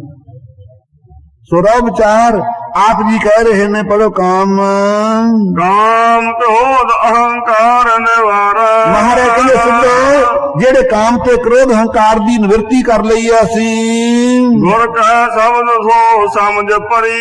ਉਹ ਗੁਰੂ ਅਕਾਲ ਪੁਰਖ ਅੰਤਰਜਾਮੀ ਦੇ ਉਪਦੇਸ਼ ਦੁਆਰਾ ਸਾਨੂੰ ਸਮਝ ਪੈ ਗਈ ਹੈ ਕਿ ਕਾਮ ਆਦਿਕ ਕਿਵੇਂ ਨਿਵਰਤ ਕਰੀਦੇ ਨੇ। ਇਹੀ ਸਭ ਤੋਂ ਵੱਡਾ ਸਾਡਾ ਪੰਥ ਹੈ। ਨਹੀਂ ਤਾਂ ਵੱਡੇ ਵੱਡੇ ਸਾਧ ਸੰਗਤ ਜੀ ਪੰਥ ਨੇ ਦੁਨੀਆ ਦੇ ਉੱਤੇ ਵਿਕਾਰਾਂ ਨੂੰ ਨਹੀਂ ਰੋਕ ਸਕੇ। ਲੇਕਿਨ ਗੁਰਮੁਖ ਉਹ ਮਲ ਬਵਸ ਕੀਓ ਕਾਮ ਗੈ ਕੇਸ ਪਛਾੜਿਓ। ਕ੍ਰੋਧ ਖੰਡ ਪ੍ਰਚੰਡ ਲੋਭ ਅਪਮਾਨ ਸਿਉ ਝਾੜਿਓ। ਜਨਮ ਕਾਲ ਕਰ ਜੋੜ ਹੁਕਮ ਜੋ ਹੋਏ ਸੁਮੰਨਾ। ਭਵ ਸਾਗਰ ਬੰਦਿਓ ਸਿਖ ਤਾਰੇ ਸੋ ਪ੍ਰਸੰਨ। ਸਿਰਿਆਤ ਪਤ ਸੱਚੋ ਤਖਤ ਜੋਗ ਭੋਗ ਸੰਜੋਤ ਬਲ। ਗੁਰੂ ਰਾਮਦਾਸ ਸੱਚ ਸੱਲ ਭਾਣ ਤੂੰ ਅਟਲ ਰਾਜ ਅਭੰਗ ਦਲ। ऐसा साध संगत जी ये अटल राज है गुरु का, और ये जो तख्त है ये भी अचल है। मोह मलब बस किए जेड़ा मोह सब नूं ढाउंदा फिरदा गुरसिखां ने बस कर लिया है। गुरु के तो गति की है। काम का केस पछाड़ियो, जेड़े काम नूं दुनिया लटा दिती, सारी दुनिया काम ने काम नूं केसां तो पकड़ के ओ मारिया। शिव जी नूं तंग करदा सी, शिव जी ने त्रिशूल लैके ओहदे अंग कट के रख दिते, टिकन फेर भी नहीं दिंदा। महाराज जी कहंदे ऐसा जिहड़ा सी गुरसिखां दे हिरदे चों काम क्रोध हंकार देख लो साध संगत जी। आपां बैठे हैं, जे कोई माड़ा जिहा हंकार जनावे किसे नूं नहीं चंगा लगदा। जे किसे दी सिफत करिए गुरसिख दी ਜੇ ਉਹ ਕਹੇ ਹਾਂ ਮੈਂ ਆ ਮੇਰੇ ਚ ਗੁਣ ਹੈ, ਕਹਿਣਗੇ ਵੀ ਇਹ ਤਾਂ ਹੋਛਾ ਹੈ। ਉਹ ਕਹੂ ਨਾ ਬਈ ਸੰਗਤ ਦੀ ਇਹ ਕਿਰਪਾ, ਨਿਮਰਤਾ ਭਰੀ ਹੈ ਨਾ ਗੁਰੂ ਨਾਨਕ ਦੇਵ ਸਾਹਿਬ ਜੀ ਨੇ ਆਪਣੇ ਚ। ਸੋ ਜਿਹੜੀ ਅਹੰਕਾਰ ਆਦਿਕ ਦੀ ਨਿਵਰਤੀ ਕੀਤੀ ਹੈ, ਗੁਰੂ ਅਕਾਲ ਪੁਰਖ ਅੰਤਰਜਾਮੀ ਦੇ ਉਪਦੇਸ਼ ਦੁਆਰਾ ਸਾਨੂੰ ਸਮਝ ਪਈ ਹੈ। ਇਹੀ ਸਭ ਤੋਂ ਗੁਰਮੁਖਾਂ ਦਾ ਪੰਥ ਹੈ। ਖਿੰਥਾ ਝੋਲੀ ਭਰਪੂਰ ਰਹਿਆ, ਕਹਿੰਦੇ ਸੀ ਖਫਨੀ ਪਾ ਲਓ, ਝੋਲੀ ਪਾ ਲਓ ਮੰਗਣ ਵਾਸਤੇ। ਕਹਿੰਦੇ ਖਿੰਥਾ ਝੋਲੀ ਭਰਪੂਰ ਰਹਿਆ। ਜਿਹੜਾ ਭਰਪੂਰ ਸਮਝਿਆ ਪਰਮੇਸ਼ਰ ਨੂੰ ਸਾਰੇ ਹੀ ਵਿਆਪਕ ਹੈ। ਜਿਮੀ ਜਮਾਨ ਕੇ ਵਿਖੇ ਸਮਸਤ ਏਕ ਜੋਤ ਹੈ, ਨਾ ਘਾਟ ਹੈ ਨਾ ਬਾਦ ਹੈ ਨਾ ਘਾਟ ਬਾਦ ਹੋਤ ਹੈ। ਇਹ ਨੇਚਾ ਕੀਤਾ ਹੈ ਕਿ ਪਰਮੇਸ਼ਰ ਸਾਰੇ ਸਮਾਇਆ ਹੋਇਆ ਹੈ। ਇਹੀ ਅਸੀਂ ਖਿੰਥਾ ਖਫਣੀ ਪਹਿਨੀ ਹੋਈ ਹੈ। ਨਾਨਕ ਤਾਰਾ ਏਕ ਹਰੀ। ਗੁਰੂ ਨਾਨਕ ਦੇਵ ਜੀ ਕਹਿੰਦੇ ਸਿੱਧੋ ਕਿੱਥੇ ਭੁੱਲੇ ਫਿਰਦੇ, ਕੀ ਤੁਹਾਡਾ ਜੋਗ ਧਾਰੀਏ ਅਸੀਂ ਬਾਹਰਲਾ, ਤੁਹਾਡੇ ਵਿਸ਼ੇ ਨਹੀਂ ਛੁੱਟੇ, ਤੁਹਾਡਾ ਹੰਕਾਰ ਨਹੀਂ ਛੁੱਟਿਆ। ਇੱਕ ਪਰਮੇਸ਼ਰ ਹੀ ਤਾਰੇਗਾ, ਸਾਰਿਆਂ ਨੂੰ ਮੁਕਤ ਕਰੇਗਾ। ਇਹ ਜਿਹੜਾ ਅਸੀਂ ਨੇਚਾ ਧਾਰਿਆ, ਇਹੀ ਝੋਲੀ ਪਾਈ ਅਸੀਂ। ਸਾਚਾ ਸਾਹਿਬ ਸਾਚੀ ਨਾਈ, ਉਹ ਅਕਾਲ ਪੁਰਖ ਅੰਤਰਜਾਮੀ ਸੱਚਾ ਹੈ ਤਿੰਨਾਂ ਕਾਲਾਂ ਦੇ ਅੰਦਰ। ਉਹਦੀ ਜਿਹੜੀ ਨਾਈ ਮਹਿਮਾ ਹੈ ਨਾ, ਵਡਿਆਈ, ਉਹ ਵੀ ਸੱਚੀ ਹੋਈ ਹੈ। ਪਰਖਾ ਗੁਰ ਕੀ ਬਾਤ ਖਰੀ। ਅਸੀਂ ਇਹ ਅਕਾਲ ਪੁਰਖ ਅੰਤਰਜਾਮੀ ਗੁਰੂ ਹੈ ਗੁਰੂ ਨਾਨਕ ਦੇਵ ਜੀ ਦਾ। ਸਤ ਸੰਗਤ ਜੀ, ਕਲਗੀਧਰ ਪਾਤਸ਼ਾਹ ਤੋਂ ਵੀ ਪੁੱਛਿਆ ਸੀ ਖਾਲਸੇ ਨੇ, ਇਹ ਮਹਾਰਾਜ ਜੀ ਗੁਰੂ ਅੰਗਦ ਦੇਵ ਜੀ ਤਾਂ ਗੁਰੂ ਨਾਨਕ ਦੇਵ ਜੀ ਹੋਏ, ਗੁਰੂ ਨਾਨਕ ਦੇਵ ਜੀ ਦਾ ਗੁਰੂ ਕੌਣ ਸੀ? ਮਹਾਰਾਜ ਨੇ ਸਤ ਸੰਗਤ ਉਸ ਵੇਲੇ ਸਵਈਆਂ ਚ ਫਰਮਾਇਆ ਹੈ, ਜੇ ਵੇਦ ਕਤੇਬ ਨਾ ਭੇਦ ਲਖਿਓ, ਸੋਈ ਗੁਰੂ ਗੁਰ ਮੋਹਿ ਬਤਾਇਓ। हे ਖਾਲਸਾ ਜੀ, ਜਿਸ ਅਕਾਲ ਪੁਰਖ ਅੰਤਰਜਾਮੀ ਦਾ ਵੇਦਾਂ ਕਤੇਬਾਂ ਨੇ ਭੇਦ ਨਹੀਂ ਪਾਇਆ, ਉਹ ਗੁਰੂ ਨਾਨਕ ਦੇਵ ਜੀ ਨੂੰ ਪ੍ਰਾਪਤ ਹੋਇਆ। ਤੁਹਾਨੂੰ ਕਿਹਨੇ ਦੱਸਿਆ ਜੀ? ਕਹਿੰਦੇ ਗੁਰ ਮੋਹਿ ਬਤਾਇਓ। ਸਾਡੇ ਪਿਤਾ ਗੁਰੂ ਤੇਗ ਬਹਾਦਰ ਸਾਹਿਬ ਜੀ ਨੇ ਸਾਨੂੰ ਬਾਲਕ ਅਵਸਥਾ ਚ ਦੱਸਿਆ ਸੀ। ਸੋ ਸਤ ਸੰਗਤ ਜੀ, ਗੁਰੂ ਨਾਨਕ ਦੇਵ ਜੀ ਦੇ ਅਕਾਲ ਪੁਰਖ ਅੰਤਰਜਾਮੀ ਗੁਰੂ ਹਨ। ਦੇਈ ਮੇਰੀ ਦੁਆਰਾ ਚੁੱਭੀ ਮਾਰੀ, ਜਾ ਕੇ ਸਤ ਸੰਗਤ ਜੀ ਗੁਰੂ ਧਾਰਨ ਕੀਤੇ ਹੈ। ਉਹ ਅਕਾਲ ਪੁਰਖ ਅੰਤਰਜਾਮੀ ਨੇ ਕਿਹਾ ਕਿ ਮੈਂ ਪਰਮੇਸ਼ਰ ਰੂਪ ਹਾਂ, ਤੁਸੀਂ ਮਾਤ ਲੋਕ ਵਿੱਚ ਗੁਰ ਪਰਮੇਸ਼ਰ ਖਵਾਓਗੇ। ਸਤ ਸੰਗਤ ਜੀ, ਸੋ ਗੁਰੂ ਨਾਨਕ ਦੇਵ ਜੀ ਗੁਰੂ ਵੀ ਹਨ ਔਰ ਅਕਾਲ ਪੁਰਖ ਅੰਤਰਜਾਮੀ ਦਾ ਸਰੂਪ ਪਰਮੇਸ਼ਰ ਰੂਪ ਵੀ ਹਨ। ਸੋ ਆਪ ਜੀ ਕਹਿੰਦੇ ਹੈ, ਪਰਖਾ ਗੁਰ ਕੀ ਬਾਤ ਖਰੀ। ਅਸੀਂ ਬੜੀ ਚੰਗੀ ਜਿਹੜੀ ਬਾਤ ਹੈ ਉਹ ਪਰਖ ਲਈ ਹੈ ਕਿ ਤੁਹਾਡੇ ਜੋਗ ਭੇਖ ਵਿੱਚ ਕੱਖ ਨਹੀਂ ਹੈ, ਹੰਕਾਰ ਤੋਂ ਬਿਨਾ। ਮੁੰਦੋ ਖੱਪਰ ਪੰਜ ਧੂ ਟੋਪੀ, ਫੇਰ ਲੱਗੇ ਪਰਸ਼ਨ ਕਰਨ, ਕਹਿੰਦੇ ਖੱਪਰ ਰੱਖਦੇ ਹੁੰਦੇ ਆ ਜੋਗੀ, ਤੁਸੀਂ ਖੱਪਰ ਰੱਖੋ ਇੱਕ ਮੰਗਣ ਵਾਸਤੇ। ਮਹਾਰਾਜ ਕਹਿੰਦੇ ਖੱਪਰ ਸਾਡੇ ਕੋਲ ਹੈਗਾ, ਉਂਡੋ ਜਿਹੜਾ ਸਾਡਾ ਪੁੱਠਾ ਹਿਰਦਾ ਸੀ ਨਾ, ਮਨਮਤੀਏ ਬਣੇ ਹੋਏ ਸੀ ਜਿਹੜੇ, ਜਿਵੇਂ ਅਸੀਂ ਜਿਹੜਾ ਉਲਟਾ ਕਰਕੇ ਸੰਸਾਰ ਵੱਲੋਂ ਬਿਰਤੀ ਪਰਮੇਸ਼ਰ ਵੱਲ ਜੋੜ ਲਈ ਹੈ, ਇਹੀ ਹੱਥ ਵਿੱਚ ਖੱਪਰ ਪਕੜਿਆ ਹੈ। ਕਾਇਆ ਕਰਾਸਨ ਮਨ ਜਾਗੋਟੀ, ਕਹਿੰਦੇ ਇਉਂ ਕਰੋ। ਫਿਰ ਜੋਗੀ ਤਾਂ ਸਤ ਸੰਗੀ ਮਰਗਾਨ ਰੱਖਦੇ ਆ, ਮਿਰਗ ਦਾ ਜਿਹੜਾ ਹੁੰਦੀ ਹੈ ਖੱਲ। ਕਹਿੰਦੇ ਕਾਇਆ ਕੜਾਸਨ ਨਾ ਸਤ ਸੰਗ ਜੀ ਮਰਗਾਨ ਦਾ ਹੈ। ਜਿਹੜੀ ਦੇਹ ਨੂੰ ਧਾਰਨਾ ਕੀਤਾ ਨਾ, ਅਸੀਂ ਸੰਜਮ ਦੇ ਸਹਿਤ ਰੱਖਿਆ ਹੈ, ਦੇਹ ਦੇ ਨਾਲ ਸਦਾ ਪਰਉਪਕਾਰੀ ਕਰਨਾ ਲੋਚਦੇ ਹਾਂ। ਇਹ ਸਾਡੇ ਕੋਲੇ ਕੀ ਹੈ? ਇਹ ਮਰਗਾਨ ਹੈ। ਹਾਂਜੀ, ਕਾਇਆ ਕੜਾਸਨ, ਕਾਇਆ ਕਰਾਸਨ ਮਨ ਜਾਗੋਟੀ। ਮਨ ਜਾਗੋਟੀ ਸਤ ਸੰਗੀ ਜਿਹਨਾਂ ਜੰਗਾਂ ਵਿੱਚ ਹੋਵੇ, ਜਿਹੜੀ ਜਾਗੋਟੀ ਲੰਗੋਟੀ ਕਹਿੰਦੇ ਆ ਉਸ ਨੂੰ। ਜਿਹੜੇ ਮਨ ਨੂੰ ਅਸੀਂ ਸੋਧਿਆ ਹੈ, ਮਨ ਦੇ ਨਾਲ ਮੰਦੇ ਸੰਕਲਪ ਨਹੀਂ ਉੱਠਣ ਦਿੰਦੇ, ਜਸ ਸਤ ਰੱਖਦੇ ਹਾਂ। ਕਿਉਂ? ਵਿਸ਼ੇ ਵਿਕਾਰ ਦੀ ਜਿਹੜੀ ਉਤਪਤੀ ਹੈ ਉਹ ਮਨ ਤੋਂ ਹੀ ਪੈਦਾ ਹੁੰਦੀ ਹੈ, ਤਨ ਤੋਂ ਨਹੀਂ ਹੁੰਦੀ। ਪਹਿਲਾਂ ਮਨ ਦੇ ਅੰਦਰ ਵਿਸ਼ਾ ਫੁਰੇਗਾ, ਫਿਰ ਸਤ ਸੰਗਤ ਜੀ ਤਨ ਤੁਹਾਡਾ ਮਲੀਨ ਹੋਵੇਗਾ। ਇਸੇ ਤਰ੍ਹਾਂ ਜਿਹੜਾ ਮਨ ਨੂੰ ਅਸੀਂ ਸਾਧਿਆ ਹੈ ਵਿਸ਼ਿਆਂ ਵੱਲੋਂ, ਇਹ ਲਗੋਟ ਬੰਦ ਹਾਂ ਅਸੀਂ। ਸਤ ਸੰਤੋਖ ਸੰਜਮ ਹੈ ਨਾਲ। ਕਹਿੰਦੇ ਜੀ ਸਾਡੇ ਕੋਲ ਤਾਂ ਚੇਲੇ ਬਣਾਏ, ਚੇਲੇ ਬਣਾਉਣ ਦੇ ਭੁੱਖੇ ਸੀ ਸਤ ਸੰਗਤ ਜੀ। ਲੇਕਿਨ ਧੰਨ ਗੁਰੂ ਨਾਨਕ ਦੇਵ ਸਾਹਿਬ ਜੀ ਦਸਾਂ ਜੋਤਾਂ 'ਚ ਵਰਤੇ ਖਾਲਸਾ ਜੀ, ਆਪ ਜੀ ਨੂੰ ਚੇਲੇ ਬਣਾਉਣ ਦੀ ਭੁੱਖ ਨਹੀਂ ਸੀ। ਜੇ ਚੇਲੇ ਬਣਾਉਣ ਦੀ ਭੁੱਖ ਹੁੰਦੀ ਤਾਂ ਗੁਰੂ ਗੋਬਿੰਦ ਸਿੰਘ ਸਾਹਿਬ ਜੀ ਗੁਰਸਿੱਖਾਂ ਨੂੰ ਗੁਰੂ ਪਦਵੀ ਨਾ ਦਿੰਦੇ। इन्हीं की कृपा के सजे हम हैं, नहीं वो सो गरीब करो रंग पर। खालसा जी, ये खालसे की कृपा करके ही असी सुभाएमान हो रहे हैं, नहीं मेरे वर्गे गरीब करोड़ा ही सीगे। ਕੋਈ ਹੈ ਜਾਂ ਗੁਰੂ ਹੋਰ ਮੱਤਾਂ ਦੇ ਅੰਦਰ ਜਿਹੜਾ ਇੰਨੀ ਵਡਿਆਈ ਦੇਵੇ ਆਪਦੇ ਚੇਲਿਆਂ ਨੂੰ। ਸਾਧ ਸੰਗਤ ਜੀ, ਅੱਜ ਦੇ ਵਰਤਮਾਨ ਸਮੇਂ 'ਚ ਵੀ ਕੋਈ ਸਾਧੂ ਕੋਈ ਗੱਦੀ ਗੁੱਦੀ ਦਾ ਮਾਲਕ ਹੈ, ਕਦੇ ਉਹਦੀ ਰਸਨਾ ਤੋਂ ਨਿਕਲਿਆ ਵੀ ਆ ਮੇਰੇ ਚੇਲੇ ਨੇ ਇਹਦੀ ਕਦੇ ਨਾ ਕਿਰਪਾ ਕਰਕੇ ਆਈਆਂ। ਇਹ ਸਿਫਤਾਂ ਸਾਧ ਸੰਗਤ ਜੀ ਇਸ ਘਰ ਵਿੱਚ ਹਨ। ਸੋ ਆਪ ਜੀ ਫਰਮਾਉਂਦੇ ਹਨ, ਪੜੋ ਪੰਕਤੀ ਇਹੀ, ਸਤ ਸੰਤੋਖ ਸੰਜਮ ਹੈ ਨਾਲ। ਇਸ ਦੇ ਤੁਸੀਂ ਚੇਲੇ ਬਣਾਉਣ ਦੇ ਭੁੱਖੇ ਹੋ, ਜਿਹੜਾ ਅਸੀਂ ਸਤ ਧਾਰਿਆ ਸਤ ਪ੍ਰਤੱਗੀ ਹਾਂ, ਔਰ ਸੰਤੋਖ ਧਾਰਿਆ ਕੋਈ ਵਸਤੂ ਸੰਗ੍ਰਹਿ ਨਹੀਂ ਕਰਦੇ। ਸਤਿਗੁਰੂ ਨਾਨਕ ਦੇਵ ਜੀ ਤੋਂ 12 ਕੋ ਮਾਇਆ ਪਰੇ ਰਹੀ। ਸਤ ਸੰਗ ਜੀ ਤਿਆਗ ਰੱਖਿਆ ਆਪ ਜੀ ਨੇ। ਸੰਜਮ ਵਿੱਚ ਰਹਿਣਾ, ਬਾਹਰੀ ਪ੍ਰਵਿਰਤੀ 'ਚ ਨਹੀਂ ਪੈਣਾ। ਇਹ ਸਾਡੇ ਨਾਲ ਚੇਲੇ ਹਨ। ਨਾਨਕ ਗੁਰਮੁਖ ਨਾਮ ਸਮਾਲ। ਤੁਸੀਂ ਕਹਿੰਦੇ ਗੋਰਖਨਾਥ ਤੋਂ ਪੁੱਛ ਲਿਆ, ਤੁਹਾਡੇ ਗੋਰਖਨਾਥ ਨੂੰ ਕੀ ਪੁੱਛ ਲਈਏ? ਅਸੀਂ ਤਾਂ ਮੁਖੀ ਗੁਰੂ ਅਕਾਲ ਪੁਰਖ ਅੰਤਰਜਾਮੀ ਹੈ, ਉਸ ਦੁਆਰਾ ਚਿੰਤਨ ਕਰਦੇ ਆ ਬ੍ਰਹਮ ਦਾ। ਕਵਨ ਸੋ ਗੁਪਤਾ ਕਵਨ ਸੋ ਮੁਕਤਾ। ਇਹ ਕਿਹੜਾ ਘੱਟ ਨੇ ਸਾਧ ਸੰਗਤ ਜੀ? ਸਤਿਗੁਰੂ ਜੀ ਨੂੰ ਬਹੁਤ ਪਰਖਣਾ ਚਾਹੁੰਦੇ ਆ ਕਿ ਦਿਖਦੀ ਜੋ ਬਾਲਕ ਅਵਸਥਾ ਹੈ, ਇਹ ਨਹੀਂ ਪਤਾ ਵੀ ਬ੍ਰਹਮ ਰੂਪ ਹਨ। ਸਤਿਗੁਰੂ ਜੀ ਦੀ ਛੋਟੀ ਜੀ ਉਮਰ ਹੈ, ਇਹਨਾਂ ਦੇ ਚਿੱਤ 'ਚ ਵੀ ਹੁਣ ਇਹ ਕਿੱਥੇ ਤਾਈਂ ਸਾਡੇ ਨਾਲ ਚਰਚਾ ਕਰਨਗੇ, ਆਪੇ ਆ ਕਰਕੇ ਯੋਗ ਗ੍ਰਹਿਣ ਕਰਨਗੇ। ਸੋ ਸਤ ਸੰਗਤ ਜੀ ਹੋਰ ਕਰਦੇ ਆ ਪ੍ਰਸ਼ਨ ਉੱਤੋਂ। ਹਾਂਜੀ ਪੜੋ ਇਹੀ, ਕਵਨ ਸੋ ਗੁਪਤਾ ਕਵਨ ਸੋ ਮੁਕਤਾ। ਕਹਿੰਦੇ ਹੇ ਬਾਲਕ ਨਾਨਕ ਤਤੇ ਦੱਸ, ਗੁਪਤ ਕੌਣ ਵਸਤੂ ਹੈ? ਕੌਣ ਹੈ ਜਿਹੜਾ ਗੁਪਤ ਰਹਿੰਦਾ, ਹਰ ਵੇਲੇ ਦਿਸਦਾ ਨਹੀਂ ਹੈ? ਤੇ ਮੁਕਤ ਕੌਣ ਹੈ ਸੰਸਾਰ ਤੋਂ? ਕਵਨ ਸੋ ਅੰਤਰ ਬਾਹਰ ਜੁਗਤਾ। ਅੰਦਰ ਵੀ ਬਾਹਰ ਵੀ ਜੁੜਿਆ ਹੋਇਆ ਕੌਣ ਹੈ?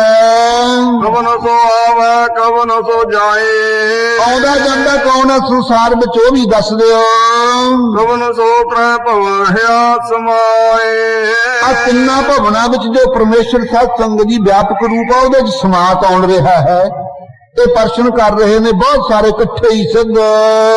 ਘਟ ਘਟ ਗੁਪਤਾ ਗੁਰਮੁਖ ਮੁਕਤਾ। ਗੁਰੂ ਨਾਨਕ ਦੇਵ ਜੀ ਸਾਰਿਆਂ ਨੂੰ ਉੱਤਰ ਦੇ ਰਹੇ ਨੇ, ਕਹਿੰਦੇ ਪਤਾ ਗੁਪਤ ਕੌਣ ਹੈ? ਘਟ ਘਟ ਗੁਪਤਾ, ਉਹ ਘਟਾਂ ਘਟਾਂ 'ਚ ਵਾਹਿਗੁਰੂ ਸਮਾਇਆ ਹੋਇਆ ਹੈ।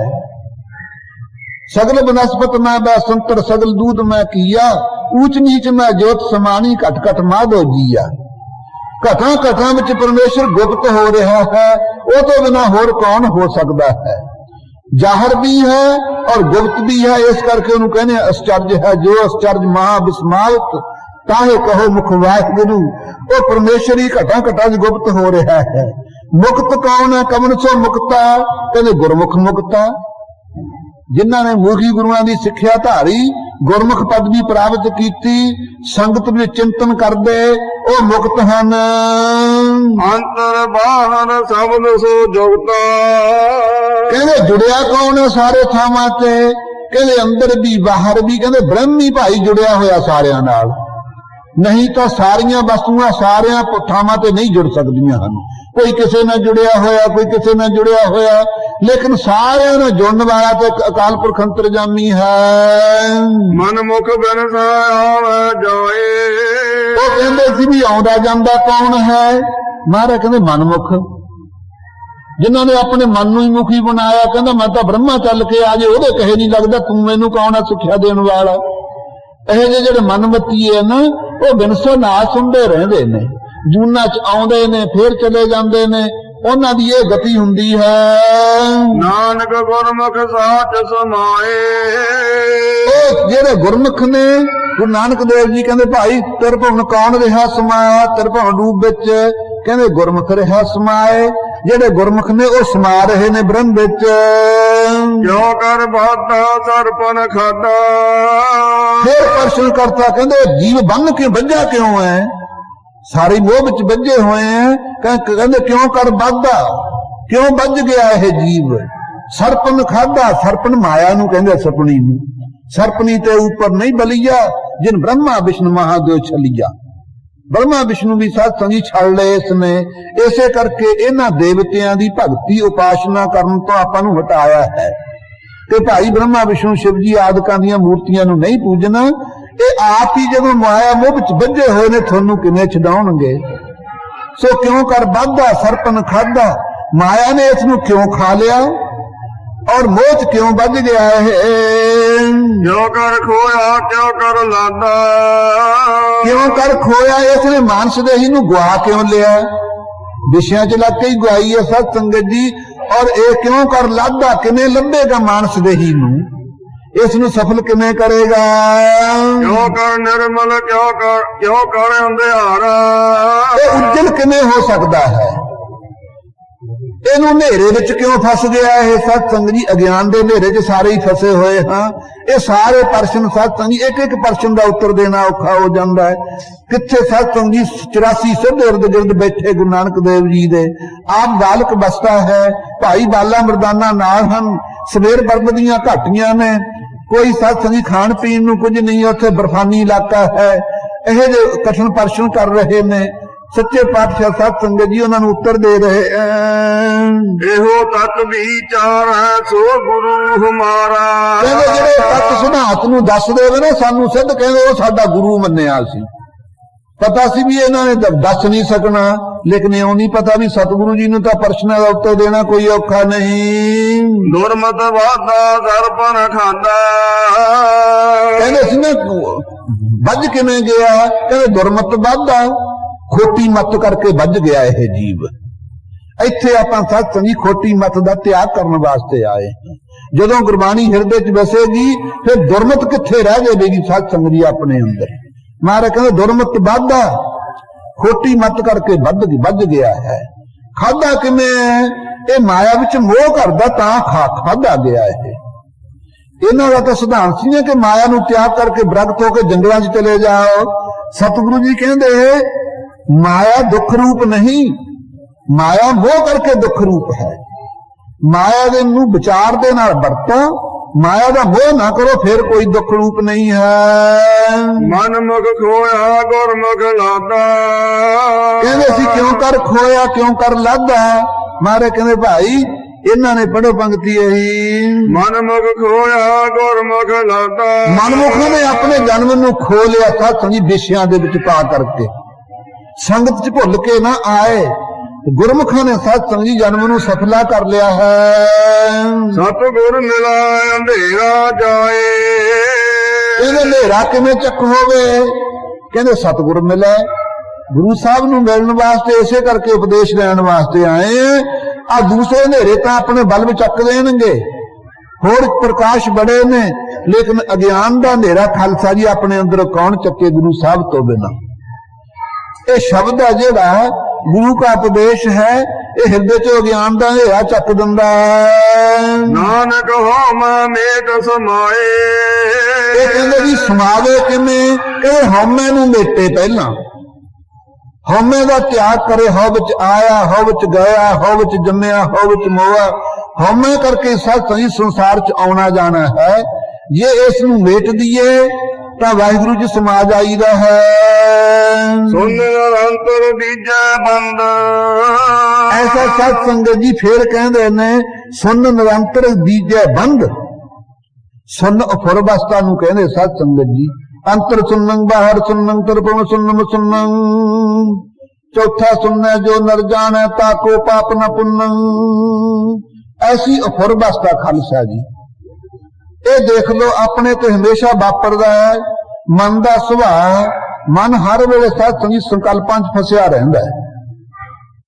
इस नूं सत संगत जी सुन अवस्था विच अपनाउण वास्ते भावें जोगी लोग 10वें द्वार प्राण चढ़ाउंदे से, लेकिन सत संगत जी बहुते जोगी 10वें द्वार प्राण चढ़ा भी लेंदे, पर फिर भी सत संगत जी उन्हां दा संकल्प ना मिटदा, और फिर अवस्था प्राप्त ना हुंदी। कोई सत संगत जी जोगी सी, जंगल दे विच बैठा है, दरख्त तपस्या कर रहा है, राजा शिकार चलिया गया। राजे ने भावना ना जाके जोगी नूं मत्था टेकिया, कहंदे हे जोगी भेख ही धारिया, कोई साधन भी कीता है। जोगी कहंदा हां राजन मैं बड़े प्रपक साधन कीते ने। कहंदे जोगियां दा मुख अंग है कि 10वें द्वार प्राण चढ़ाउणे, चढ़ा लैना। कहंदे हां जी। प्राणायाम सत संगत जी 3 तरह का जिवें एक्सरसाइजां हुंदियां ना, पहला थल्ले दी फिर दूजी फिर तीजे नंबर ते, इस तरह योग भी ओम ओम करदे ਸਵਾਸ ਚੜਾਉਂਦੇ ਨੇ। ਸੱਜੀ ਨਾਸਿਕਾ ਦੁਆਰਾ ਓਮ ਓਮ ਕਰਕੇ 12 ਵਾਰੀ ਤਾਂ ਚੜਾਉਣਾ ਸਵਾਸ, ਫਿਰ 12 ਵਾਰੀ ਓਮ ਓਮ ਕਰਦੇ ਠਹਿਰਾਉਣਾ, ਫਿਰ 12 ਵਾਰੀ ਓਮ ਓਮ ਕਰਦੇ ਥੱਲੇ ਨੂੰ ਉਤਾਰਨਾ। ਦੇਖ ਲਓ ਪੈ ਗਿਆ ਨਾ ਸਿਆਪਾ ਗੱਲ, ਕਿੰਨਾ ਔਖਾ ਸਾਧ ਸੰਗਤ ਜੀ। ਉਸ ਤੋਂ ਬਾਅਦ ਫਿਰ 16 ਵਾਰੀ ਓਮ ਓਮ ਕਰਦੇ ਚੜਾਉਣਾ, ਠਹਿਰਾਉਣਾ ਤੇ ਉਤਾਰਨਾ, ਫਿਰ 32 ਵਾਰੀ ਐ ਜਦੋਂ ਲੰਮਾ ਇੰਨੀ ਦੇਰ ਇੱਕ ਸਾਹ ਵਿੱਚ ਓਮ ਕਹਿ ਲਾਂਗੇ ਫਿਰ 10ਵੇਂ ਦੁਆਰ ਪ੍ਰਾਣ ਟਿਕ ਜਾਂਦੇ ਆ। ਲੇਕਿਨ ਗੁਰਮਤ ਕਹਿੰਦੀ ਆ ਮਨ ਨਿਰਮਲ ਨਹੀਂ 10ਵੇਂ ਦੁਆਰ। ਇੰਨੀ ਮਿਹਨਤ ਵੀ ਕੀਤੀ, ਮਨ ਫੇਰ ਵੀ ਵਿਸ਼ੇ ਨਾ ਛੁੱਟੇ। ਸਾਧ ਸੰਗੀ ਕਾਹਨੂੰ ਫਿਰ ਇਹ ਜੇ ਜੋਗ ਚ ਫਸਣਾ। ਰਾਜਾ ਕਹਿੰਦਾ ਹੈ ਜੋਗੀ 10ਵੇਂ ਦੁਆਰ ਪ੍ਰਾਣ ਟਿਕਾ ਲੈਣਾ। ਕਹਿੰਦਾ ਜੀ ਟਿਕਾ ਲੈਣਾ। ਕਹਿੰਦੇ ਚੰਗਾ ਇਉਂ ਕਰ, ਸਾਨੂੰ ਪ੍ਰਾਣ ਅਟਕਾ ਕੇ ਦਿਖਾ, ਫਿਰ ਸਵਾਸ ਚੜਾ। ਕਹਿੰਦੇ ਦੇਵੇਂਗਾ ਕੀ ਹੈ ਰਾਜਨ, ਲਾਲਚੀ ਸੀ ਨਾ। ਕਹਿੰਦੇ ਦੱਸ ਕੀ ਮੰਗਦਾ ਹੈ। ਕਹਿੰਦਾ ਘੋੜਾ ਜੋੜਾ ਦੇ ਦੀ ਮੈਨੂੰ। ਤੇ ਇੱਥੇ ਜੰਗਲ ਚ ਕੰਡੇ ਲੱਗਦੇ ਆ, ਜਨ ਚੜਨ ਵਾਸਤੇ ਘੋੜਾ ਵੀ ਤੇ ਇੱਕ ਪੈਰਾਂ ਵਾਸਤੇ ਜੋੜਾ। ਕਹਿੰਦੇ ਕੋਈ ਜੇ ਹਾਜ਼ਰ ਹੈ ਮੈਂ ਘੋੜਾ ਵੀ ਦੇਵਾਂਗਾ ਜੋੜਾ ਵੀ ਦੇਵਾਂਗਾ। ਹੈ ਜੋਗੀ ਮੈਨੂੰ ਕਹਿਣਾ ਤੂੰ ਸਵਾਸ 10ਵੇਂ ਦੁਆਰ ਚੜਾ ਕੇ ਦਿਖਾਵੇ ਤੇ ਸਵਾਸ ਅਟਕ ਜਾਣ। ਇਹਨੇ ਸਾਧ ਸੰਗਤ ਜੀ ਸਾਧਨ ਕੀਤਾ ਹੋਇਆ ਸੀ। ਬੈਠ ਕੇ ਇਸਨੇ ਪ੍ਰਾਣਾਯਾਮ ਦੁਆਰਾ 10ਵੇਂ ਦੁਆਰ ਪ੍ਰਾਣ ਚੜਾ ਲਏ। ਚੜਾ ਤਾਂ ਲਏ ਪਰ ਉਤਾਰਨੇ ਭੁੱਲ ਗਿਆ, ਉਸੇ ਤਰ੍ਹਾਂ ਹੀ ਬੈਠਾ ਰਿਹਾ। ਰਾਜਾ ਦੇਖਦਾ ਵੀ ਜੇ ਉਤਾਰ ਲਵੇ ਤਾਂ ਇਹਨੂੰ ਘੋੜਾ ਜੋੜਾ ਹੀ ਦੇ ਦਈਏ। ਘੰਟਾ ਦੇਖਿਆ, 2 ਘੰਟੇ ਦੇਖੇ, 3 ਘੰਟੇ ਦੇਖੇ, ਜੋਗੀ ਤੋਂ ਉਵੇਂ ਜਿਵੇਂ ਬੈਠਾ ਰਿਹਾ। ਹਾਰ ਕੇ ਡੋਕਰਾਂ ਨੂੰ ਕਹਿੰਦਾ ਵੀ ਦੇਖ ਜੋਗੀ ਤੋਂ ਬੈਠਾ ਸਾਧਨ ਮੱਲੀ, ਇਹਨੂੰ ਕੋਈ ਜਾਨਵਰ ਨਾ ਜੰਗਲੀ ਖਾ ਜੇ, ਲਿਆਓ ਕੜਾਹਾ ਮੂਧਾ ਮਾਰ ਕੇ ਢੱਕ ਚੱਲੀਏ, ਫੇਰ ਉਹ ਅੱਧ ਕੇ ਆਪਾਂ ਦੇਖ ਲਾਂਗੇ। ਕੀ ਕਹਿੰਦੇ? ਅੱਛਾ। ਉਸ ਵੇਲੇ ਸਾਧ ਸੰਗਤ ਜੀ ਕੜਾਹਾ ਮੂਧਾ ਮਾਰਤਾ, ਰਾਜਾ ਚੁੱਪ ਕਰਕੇ ਆ ਗਿਆ। ਰਾਜਿਆਂ ਦੇ ਖਿਆਲ ਹੁੰਦੇ ਆ, ਕੋਈ ਜ਼ਰੂਰੀ ਤਾਂ ਨਹੀਂ ਦੂਜੇ ਨੇ ਸ਼ਿਕਾਰ ਉਧਰ ਨੂੰ ਜਾਣਾ ਜਾਂ ਨਹੀਂ ਜਾਣਾ। ਕਈ ਵਾਰ ਭੁੱਲ ਹੀ ਗਿਆ ਸਾਧ ਸੰਗਤ ਜੀ। ਇਹ ਕੜਾਹੇ ਥੱਲੇ ਬੈਠਾ ਰਿਹਾ ਉਸ ਤਰ੍ਹਾਂ ਜੋਗ ਸਾਧਨ ਕਰਨ ਵਾਲਾ। ਉਹ ਰਾਜਾ ਰਾਜ ਕਰਕੇ ਖਤਮ ਹੋ ਗਿਆ। ਉਹਨੇ ਮੁੜ ਕੇ ਚੇਤਾ ਹੀ ਨਾ ਕੀਤਾ ਵੀ ਮੈਂ ਜੋਗੀ ਦੇ ਕੋਲੋਂ 10ਵੇਂ ਦੁਆਰ ਪ੍ਰਾਣ ਚੜਾਏ ਸੀ। ਉਹਨੇ ਵੀ ਉਹਨੂੰ ਕੱਢ ਹੀ ਲਵਾਂ। ਜਦ ਨੂੰ ਉਹਦਾ ਪੁੱਤਰ ਵੀ ਰਾਜ ਕਰਕੇ ਸਾਧ ਸੰਗਤ ਜੀ ਖਤਮ ਹੋ ਗਿਆ। ਪੋਤਰਾ ਰਾਜ ਤੇ ਬੈਠਾ। ਸਾਧ ਸੰਗਤ ਉਹ ਪਰਮੇਸ਼ਰ ਦੀ ਨੇਤ ਨੇ ਕਹਿੰਦੇ 12 ਸਾਲੀ ਦਾ ਰੂੜੀ ਦੀ ਵੀ ਸੁਣੀ ਜਾਂਦੀ ਹੈ। ਕੁਦਰਤੀ ਉਧਰ ਨੂੰ ਸ਼ਿਕਾਰ ਗਿਆ ਉਸ ਰਾਜੇ ਦਾ ਪੋਤਰਾ। ਉੱਥੇ ਜਾ ਕੇ ਜਦੋਂ ਠਹਿਰਿਆ, ਇੰਨੇ ਸਮੇਂ ਦੇ ਅੰਦਰ ਅੰਦਰ ਸਾਧ ਸੰਗਤ ਜੀ ਹਨੇਰੀਆਂ, ਮੀਂਹ ਪੈ ਪੈ ਕੇ ਪਾਣੀ ਦੇ ਨਾਲ ਖੜ ਖੜ ਕੇ ਮਿੱਟੀ ਉਹ ਕੜਾਹੇ ਦੇ ਆਲੇ ਦੁਆਲੇ ਸਾਧ ਸੰਗਤ ਜੀ ਕੜਾਹਾ ਢਕਿਆ ਗਿਆ। ਕੜਾਹਾ ਥੋੜਾ ਜਿਹਾ ਮਾੜਾ ਜਿਹਾ ਉੱਚੋਂ ਨੰਗਾ ਰਹਿ ਗਿਆ। ਕੁਦਰਤੀ ਰਾਜਾ ਉੱਥੇ ਖੜਾ ਕਹਿੰਦਾ ਵੀ ਇਹ ਲੋਹਾ ਕੀ ਕਿੱਥੋਂ ਆ ਗਿਆ, ਪੁੱਠਾ ਜਿਹਾ ਮੂਧਾ ਮਾਰਿਆ ਹੋਇਆ। ਜੰਗਲ ਉੱਤੇ ਗਿਆਨ ਫਲ ਨੂੰ ਸਾਧ ਸੰਗਤ ਜੀ ਖਾਧਾ। ਬ੍ਰਹਮਪਾਤੀ ਵਿਸ਼ਨਦਾਰੀ ਪੂਰ ਸ਼ੰਕਰ ਦੇਵ ਐਸਾ ਬਿਰਚ ਵਿਰਾਟ ਰੂਪ ਹੈ ਜਿਹਦੇ ਤੇ ਸਾਧ ਸੰਗਤ ਜੀ ਬ੍ਰਹਮ ਗਿਆਨੀ ਫਲ ਰੂਪ ਹੈ। ਉਹ ਸਾਧ ਸੰਗਤ ਜੀ ਉਸ ਬ੍ਰਹਮਾਨੰਦ ਰਸ ਨੂੰ ਮਾਣਿਆ ਹੈ ਫਲ ਦੇ ਨੂੰ ਜਿਨ੍ਹਾਂ ਗੁਰਮੁਖਾਂ ਨੇ। ਉਹ ਸਾਧ ਸੰਗਤ ਜੀ ਉਹ ਸੱਚਖੰਡ ਨੂੰ ਉਡਾਰੀ ਮਾਰਦੇ। ਸੁਪਰੇਮੀ ਜਨੋ ਮਹਾਰਾਜ ਕਹਿੰਦੇ ਬਈ ਨਾਮ ਆਧਾਰੋ। ਜੇ ਤੂੰ ਸੱਚ ਕਰ ਬੈਠਣਾ ਚਾਹੁੰਦਾ ਹੈ, ਜਿੱਥੇ ਮੁੜ ਕੇ ਉੱਡਣਾ ਨਾ ਪਵੇ, ਪਰਿਸ਼ਰਮ ਨਾ ਝੱਲਣਾ ਪਵੇ, ਤਾਂ ਫਿਰ ਸੱਚਖੰਡ ਘਰ ਹੈ ਸਭ ਤੋਂ ਵੱਡਾ। ਸਰੀਰ ਸਾਧ ਸੰਗਤ ਜੀ ਛੱਡ ਕਰਕੇ ਗੁਰਮੁਖ ਪ੍ਰੋਖ ਗਿਆਨ ਦੇ ਫੰਗਾਂ ਦੁਆਰਾ ਉਡਾਰੀ ਮਾਰ ਕੇ ਸੱਚਖੰਡ ਦੇ ਉੱਤੇ ਜਾ ਕੇ ਇਸਤਤ ਹੋ ਜਾਂਦਾ ਹੈ। ਸੁਪਰੇਮੀ ਜਨੋ ਸਮਾਂ ਤੋਂ ਹੋ ਗਿਆ ਹੈ, ਇੱਥੇ ਹੀ ਵਿਸਰਾਮ ਦਿੰਦੇ ਹਾਂ। ਭੁੱਲਾਂ ਚੁੱਕਾਂ ਮਾਫ ਕਰਨੀਆਂ। ਅਮਰਤਮਈ ਬਾਣੀ ਹੈ ਭਾਈ। ਇਹ ਬਾਣੀ ਦੀ ਸਾਧ ਸੰਗਤ ਦੀ ਹੱਦ ਕੋਈ ਨਹੀਂ, ਇਹਦੀ ਵਿਚਾਰਨ ਦੇ ਸਮੇਂ ਦੀ ਵੀ ਕੋਈ ਹੱਦ ਨਹੀਂ ਹੈ। ਮਾਇਆ ਜਿਹੜੀ ਪਰਮੇਸ਼ਰ ਨੇ ਰਚੀ ਆ, ਇਹ ਵੀ ਸਾਧ ਸੰਗਤ ਦੀ ਹੱਦ ਤੋਂ ਬਾਹਰ ਹੈ। ਸੋ ਵਾਹਿਗੁਰੂ ਕਿਰਪਾ ਕਰੇ, ਇਹ ਘੜੀਆਂ ਆਪਣੀਆਂ ਦੇਖੇ ਲਾਉਣ ਸਤਿਗੁਰੂ ਜੀ। ਇਹ ਅੰਮ੍ਰਿਤਮਈ ਬਾਣੀ ਦੀ ਸਿੱਖਿਆ ਆਪਣੇ ਹਿਰਦੇ 'ਚ ਵਸੇ, ਜਿਸ ਕਰਕੇ ਆਪਾਂ ਕਿਰਤ ਹੋਈਏ। ਭੁੱਲਾਂ ਚੁੱਕਾਂ ਸਾਧ ਸੰਗਤ ਜੀ ਮਾਫ। ਰੋਸ ਨਾ ਕੀਜੈ ਉਤਰ ਦੀਜੈ, ਜੋ ਪਾਈਐ ਗੁਰਦੁਆਰੋ। ਇਹੋ ਮਨ ਚਲਤੋ ਸੱਚ ਘਰ ਬਸੈ, ਨਾਨਕ ਨਾਮ ਆਧਾਰੋ। ਵਾਹਿਗੁਰੂ ਜੀ ਕਾ ਖਾਲਸਾ, ਵਾਹਿਗੁਰੂ ਜੀ ਕੀ। ਹੇ ਅਚਤ ਜੋਗ ਸਤਿਗੁਰੂ ਸਾਹਿਬ ਜੀ ਸਾਡੀ ਨਵਾਜੀ ਗੁਰੂ ਖਾਲਸਾ ਸਤ ਸੰਗਤ ਜੀ। ਸਤਸੰਗੀ ਜਨੋ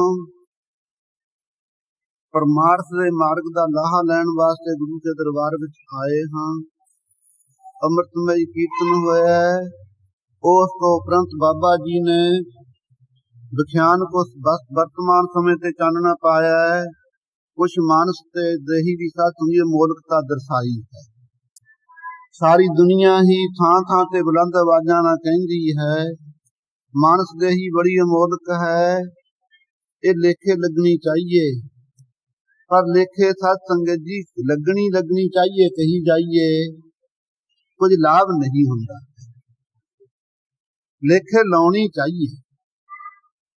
ਲੇਖੇ ਸਾਧ ਸੰਗੀ ਲਾਉਣ ਦੀਆਂ ਜੁਗਤੀਆਂ ਕੋਈ ਗੁਰੂ ਸਾਹਿਬ ਨੇ ਲੁਕੋ ਕੇ ਨਹੀਂ ਰੱਖੀਆਂ ਹਨ ਆਪਣੇ। ਇਸ ਘਰ ਦੇ ਅੰਦਰ ਦੋ ਸਿੱਖੀਆਂ ਪ੍ਰਮਾਣਿਤ ਹਨ, ਇੱਕ ਸਿਦਕ ਦੀ ਸਿੱਖੀ ਹੈ, ਇੱਕ ਪ੍ਰੇਮ ਦੀ ਸਿੱਖੀ ਹੈ। ਆਪ ਸੂਝਵਾਨ ਸੰਗਤ ਹੈ, ਕੋਈ ਲੁਕੀ ਛਿਪੀ ਬਾਤ ਨਹੀਂ। ਗੁਰੂ ਗੋਬਿੰਦ ਸਿੰਘ ਸਾਹਿਬ ਨੇ ਧਰਮ ਦੇ ਯੁੱਧ ਕੀਤੇ। ਇੱਕ ਪਾਸੇ ਉਹ ਵੀ ਸਾਧ ਸੰਗੀ ਸਦਕੀ ਸੂਰਮੇ ਮਲੇਸ਼ਾਂ ਦਾ ਨਾਸ਼ ਕਰਨ ਵਾਸਤੇ ਧਰਮ ਦਾ ਯੁੱਧ ਕਰ ਰਹੇ।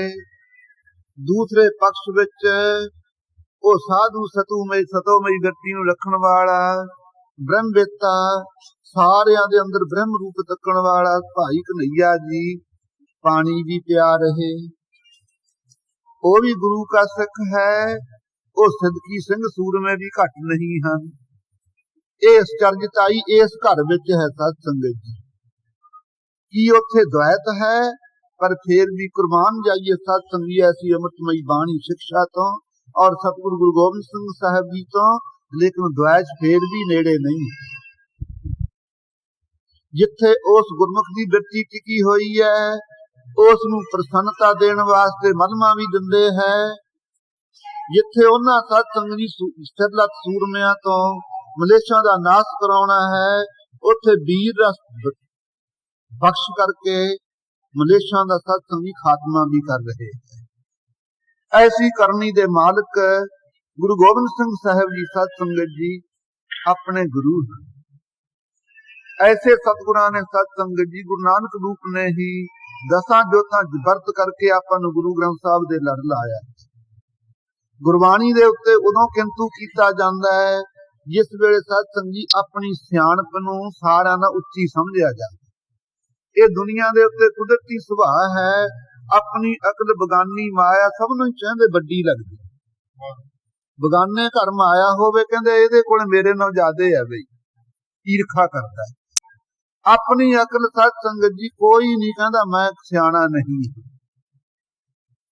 ਲੇਕਿਨ ਸਾਧ ਸੰਗਤ ਜੀ ਇੱਥੇ ਸਿਆਣਪ ਦੀ ਕੋਈ ਗਤੀ ਨਹੀਂ ਹੈ।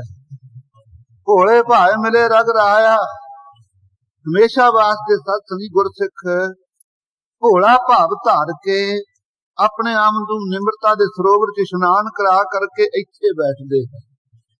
ਪੜਿਆ ਮੂਰਖ ਆਖੀਆ ਜਿਸ ਲੱਭ ਲੋਭ ਅਹੰਕਾਰ, ਰੌਣ ਵਰਗਿਆਂ ਦੀ ਕੀ ਗਤੀ ਹੈ। ਉਹ ਤ੍ਰੇਤੇ ਯੁਗ 'ਚ ਹੋਲੇ ਸਾਧ ਸੰਗਤ ਜੀ, ਲੇਕਿਨ ਵਰਤਮਾਨ ਸਮਾਂ ਕਲਯੁਗ ਦਾ ਹੈ। ਗੁਰੂ ਨਾਨਕ ਦੇਵ ਸਾਹਿਬ ਜੀ ਨੇ ਅੰਮ੍ਰਿਤਮਈ ਨਾਮ ਦੀਆਂ ਬਖਸ਼ਾਂ ਕੀਤੀਆਂ, ਕੋਈ ਵਸਤੂ ਲੁਕੋ ਕੇ ਨਹੀਂ ਰੱਖੀ ਹੈ। ਜਿਹੜੀ ਦੁਨੀਆ ਕੰਨਾਂ ਬਾਟੀ ਕੁਰਰੂ ਕਰਦੀ ਕਿ ਹੋਰ ਕਿਸੇ ਨੂੰ ਦੱਸਿਆ ਕੋੜੀ ਹੋ ਜਾਏਗਾ। ਨਾਮ ਨੂੰ ਲੁਕੋ ਕੇ ਰੱਖਦੇ। ਸਤਿਗੁਰੂ ਜੀ ਨੇ ਧੜੀਆਂ ਭਰ ਖਾਲਸਾ ਜੀ ਆਪਣੀ ਝੋਲੀ 'ਚ ਪਾ ਦਿੱਤਾ ਉਹੀ ਨਾਮ।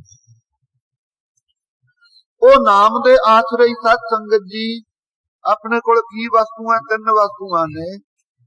ਇੱਕ ਧਨ ਹੈ, ਇੱਕ ਤਨ ਹੈ, ਇੱਕ ਮਨ ਹੈ। ਮਨ ਤਾਂ ਹੁਣ ਤਾਈਂ ਦਿਸਿਆ ਨਹੀਂ ਕਿਸੇ ਨੂੰ ਵੀ, ਪਰ ਮੁੱਕਰਦਾ ਕੋਈ ਵੀ ਨਹੀਂ ਵੀ ਮਨ ਹੈ ਨਹੀਂ ਮੇਰੇ ਕੋਲੇ। ਸਭ ਕਹਿੰਦੇ ਹੈਗਾ ਮੇਰਾ ਮਨ। ਇਹ ਤਿੰਨੇ ਵਸਤੂਆਂ ਦੀ ਸਫਲਤਾ ਸਾਧ ਸੰਗਤ ਜੀ ਨਾਮ ਤੋਂ ਬਿਨਾਂ ਨਹੀਂ ਹੁੰਦੀ। ਲੇਕਿਨ वेद पुराण पढ़े को क्या गुण, खर चंदन जस भारा, राम नाम की गत नहीं जानी कैसे उतर सिपाही। वेद कतेब कहो मत झूठे, झूठा जो ना विचार है, सार ग्रही बिरती द्वारा। जिमें भौरा गबल नूं नहीं देखदा कि बिंगा है, छोटा है, उच्चा है, नीवा है। वो सुगंधी दा गाहक हुंदा है, सुगंधी लैके तुरदा लगदा है। ਇਸੇ ਤਰ੍ਹਾਂ ਸਾਧ ਸੰਗਤ ਜੀ ਗੁਰੂ ਕੇ ਸਿੱਖ ਸਾਰਗ੍ਰਹੀ ਬਿਰਤੀ ਰੱਖਦੇ, ਉਹ ਕਦੇ ਨਹੀਂ ਕਦੇ ਦੇਖਦੇ, ਭੁੱਖੇ ਨੂੰ ਨਹੀਂ ਸੁਝਦਾ ਕਿ ਰੋਟੀ ਕੱਚੀ ਆ ਕੇ ਪੱਕੀ ਹੈ। ਸੱਚੇ ਨਾਮ ਕੀ ਲਾਗੈ ਭੂਖ, ਉਤ ਭੁੱਖੈ ਖਾ ਚੱਲੀਐ ਤੂੰ। ਜਿਨ੍ਹਾਂ ਨੂੰ ਸੱਚੇ ਨਾਮ ਦੀ ਭੁੱਖ ਲੱਗੀ ਹੈ, ਜੇ ਨਾ ਭੁੱਖ ਲੱਗੇ ਤਾਂ ਆਪਾਂ ਬਿਮਾਰ ਮੰਨਦੇ ਆ ਵੀ ਮੈਂ ਤਾਂ ਬਿਮਾਰ ਆ, ਮੈਨੂੰ ਭੁੱਖ ਨਹੀਂ ਲੱਗਦੀ। ਜੇ ਸੱਚੇ ਨਾਮ ਦੇ ਜਪਣ ਦੀ ਇੱਛਾ ਨਹੀਂ ਤਾਂ ਸਾਧ ਇਦੋਂ ਵੱਡੀ ਹੋਰ ਬਿਮਾਰੀ ਕੀ ਹੋਊਗੀ। ਜਿਸ ਪ੍ਰਕਾਰ ਸਾਧ ਸੰਗਤ ਜੀ ਅੰਨ ਖਾ ਕਰਕੇ ਤ੍ਰਿਪਤੀ ਹੋ ਜਾਂਦੀ, ਦੁੱਖ ਭੁੱਖ ਦਾ ਦੁੱਖ ਚੱਕਿਆ ਜਾਂਦਾ, ਜੇ ਕਿਤੇ ਨਾਮ ਦੀ ਭੁੱਖ ਲੱਗ ਜਾਵੇ, ਇਹਨੂੰ ਸਾਧ ਸੰਗਤ ਜੀ ਭੁੰਚਣ ਲੱਗਦੀ ਹੈ ਸੰਗਤ ਚ ਆ ਕਰਕੇ। ਜਿੰਨੇ ਗਿਆਨ ਜਨ ਦੁੱਖ ਨੇ ਜੰਮਣ ਮਰਨ ਪਰਜੰਤ ਸਾਧ ਸੰਗਤ ਜੀ ਸਾਰਿਆਂ ਦਾ ਅਭਾਵ ਹੋ ਜਾਂਦਾ। ਇਸ ਕਰਕੇ ਸਾਧ ਸੰਗਤ ਜੀ ਵਿਦਿਆ ਪੜ੍ਹਨੀ ਵੀ ਗੁਰੂ ਘਰ ਦੇ ਅੰਦਰ ਜ਼ਰੂਰੀ ਹੈ। ਜੇ ਗੁਰੂ ਘਰ ਦੇ ਅੰਦਰ ਵਿਦਵਾਨ ਨਹੀਂ ਹੋਣਗੇ ਤਾਂ ਸਾਧ ਸੰਗਤ ਜੀ ਅੱਗੇ ਹੀ ਬਾਹਰੋਂ ਤਾਂ ਹਮਲੇ ਹੋ ਰਹੇ ਨੇ, ਸੀ ਕਿੱਥੇ ਖੜਾਂਗੇ। ਅੰਮ੍ਰਿਤਮਈ ਬਾਣੀ ਜਿਸ ਦੇ ਅੰਦਰ ਕੋਈ ਸਾਧ ਸੰਗਤ ਜੀ ਲਾਲਚ ਲਿਪਸਾ ਨਹੀਂ, ਕੋਈ ਝੂਠਾ ਇੱਕ ਸਾਧ ਸੰਗਤ ਜੀ ਕਿਣਕਾ ਵੀ ਝੂਠ ਦਾ ਨਹੀਂ ਹੈ। ਐਸੀ ਅੰਮ੍ਰਿਤਮਈ ਬਾਣੀ ਆਈ ਕਿੱਥੋਂ? ਸੱਚਖੰਡ ਚੋਂ ਆਈ ਹੈ। ਅੱਜ ਮਾੜੀ ਜੀ ਕੋਈ ਪੁਸਤਕ ਰਚਦਾ, ਕਹਿੰਦਾ ਮੇਰੀ ਕਿਰਤ ਹੈ, ਮੈਂ ਰਚੀ ਹੈ, ਬਿਲਕੁਲ ਨਰੋੜ ਝੂਠ ਬੋਲਦਾ, ਨਾਲੇ ਲੈ ਕੇ ਦੂਜੇ ਪੁਸਤਕਾਂ ਦੇ ਹਵਾਲੇ ਇਕੱਠੇ ਕਰ ਲੈਂਦਾ, ਜਿਵੇਂ ਗੁਲਦਸਤਾ ਬਣਾਈ ਦਾ ਫੁਲਵਾੜੀ ਚੋਂ ਲੈ ਕੇ ਫੁੱਲ, ਮਗਰੋਂ ਕਹਿੰਦਾ ਮੇਰੀ ਪੁਸਤਕ ਹੈ। ਲੇਕਿਨ ਧੰਨ ਗੁਰੂ ਨਾਨਕ ਗੁਰੂ ਗੋਬਿੰਦ ਸਿੰਘ ਸਾਹਿਬ ਜੀ ਆਪ ਜੀ ਨੇ ਬਾਣੀ ਨੂੰ ਆਪਣੀ ਕਿਰਤ ਨਹੀਂ ਕਿਹਾ। ਗੁਰਸਿੱਖੋ ਇਹ ਤੁਰੋ ਸੱਚਖੰਡੋਂ ਆਈ ਹੈ, ਜੈਸੀ ਮੈਂ ਆਵੈ ਕਸਮ ਕੀ ਬਾਣੀ, ਤੈਸੜਾ ਕਰੀ ਗਿਆਨ ਬੇਲਾ। ਨਾਲੇ ਆਪ ਹੀ ਉਹੀ ਅਕਾਲ ਪੁਰਖ ਦਾ ਸਰੂਪ ਹਨ, ਲੇਕਿਨ ਏਡੀ ਵੱਡੀ ਨਿਮਰਤਾ ਹੈ ਸਾਧ ਸੰਗਤ ਜੀ। ਐਸੇ ਸਤਿਗੁਰਾਂ ਦੀ ਬਾਣੀ ਦੁਆਰਾ ਹੀ ਆਪਾਂ ਮਾਨਸ ਦੇਹੀ ਨੂੰ ਸਫਲੀ ਕਰ ਸਕਦੇ ਹਾਂ। ਕਹਿੰਦੇ ਜਿਹੜੇ ਗੋਬਿੰਦ ਮੈਨੂੰ ਕੀਏ ਤੇਰੀ ਬਰੀਆ। ਇਹ ਅੰਮ੍ਰਿਤਮਈ ਬਾਣੀ ਦੁਆਰਾ ਹੀ ਇੰਦਰੀਆਂ ਦਾ ਜੋ ਬਿੰਦ ਪ੍ਰਕਾਸ਼ਕ ਵਾਹਿਗੁਰੂ ਹੈ ਉਹਦੇ ਚ ਭੇਦ ਹੋਇਆ ਜਾਂਦਾ ਹੈ। ਦੂਸਰੇ ਪਾਸੇ ਜਿਤਨੇ ਭਗਤ ਨੇ ਸ਼ਬਦ ਰੂਪ ਹੋ ਕਰਕੇ ਸੁਭਾਏਮਾਨ ਹਨ ਗੁਰੂ ਗ੍ਰੰਥ ਸਾਹਿਬ ਦੇ ਅੰਦਰ, ਜਿੱਥੇ ਗੁਰੂ ਗ੍ਰੰਥ ਸਾਹਿਬ ਦੇ ਅੰਦਰ ਗੁਰੂ ਸਾਹਿਬ ਜੀ ਸ਼ਬਦ ਰੂਪ ਹੋ ਕਰਕੇ ਪ੍ਰਕਾਸ਼ਮੈ ਹਨ, ਉੱਥੇ ਭਗਤ ਵੀ ਆਪਾਂ ਭਗਤਾਂ ਬਾਣੀ ਨੂੰ ਕਹਿੰਦੇ ਵੀ ਇਹ ਨਾਮਦੇਵ ਜੀ ਬੈਠੇ ਨੇ, ਬਜ਼ੁਰਗਾਂ ਨੇ ਕਿਹਾ ਹੈ ਨਾ। ਲੇਕਿਨ ਸਤ ਸੰਗਤ ਜੀ ਲਹਿਰ ਉਹਨਾਂ ਚਿਰ ਦਿਖਦੀ ਹੈ ਪਾਣੀ ਦੀ ਜਿੰਨਾ ਚਿਰ ਖੜੀ ਰਹੇ। ਜੇ ਲਹਿਰ ਬਹਿ ਜੇ ਫਿਰ ਤੁਸੀਂ ਲਹਿਰ ਨਹੀਂ ਦਿਖਾ ਸਕਦੇ। ਜਿਸ ਵੇਲੇ ਲਹਿਰ ਚੱਲਦੀ ਹੈ ਇੱਕ ਕਿਨਾਰੇ ਤੋਂ ਦੂਸਰੇ ਕਿਨਾਰੇ ਨੂੰ, ਉਹ ਆਪਣੀ ਹੋਂਦ ਬਣਾ ਕਰਕੇ ਚੱਲਦੀ ਹੈ। ਜੇ ਉਹਦੀ ਹੋਂਦ ਚੱਕੀ ਜਾਵੇ ਤਾਂ ਚੱਲਣ ਦਾ ਸਵਾਲ ਹੀ ਨਹੀਂ ਉਹਦਾ। ਜਦੋਂ ਤਾਹਾਂ ਨੂੰ ਗਲਿਆਈ ਦੇ ਤੌਰ ਤੇ ਤਾਹਾਂ ਨੂੰ ਉੱਭਰਦੀ ਹੈ ਉਦੋਂ ਕਹਿੰਦਾ ਲਹਿਰ ਹੈ। ਜਦੋਂ ਥੱਲੇ ਨੂੰ ਬਹਿ ਜਾਂਦੀ ਹੈ ਉਹ, ਉਸ ਵੇਲੇ ਕੋਈ ਉਸ ਨੂੰ ਲਹਿਰ ਕਹਿ ਸਕਦਾ ਹੈ? ਇਸੇ ਤਰ੍ਹਾਂ ਜਦੋਂ ਭਗਤ ਸਾਧ ਸੰਗਤ ਜੀ ਗੁਰਬਾਣੀ ਚ ਸ਼ਬਦ ਰੂਪ ਹੋ ਕਰਕੇ ਬੈਠ ਹੀ ਗਏ, ਜਲ ਵਿੱਚ ਵਿੱਚੋਂ ਬਿੰਬ ਬਿਠਾ ਲਿਓਨ ਜਲ ਮਾਏ ਸਮਾਈਆ,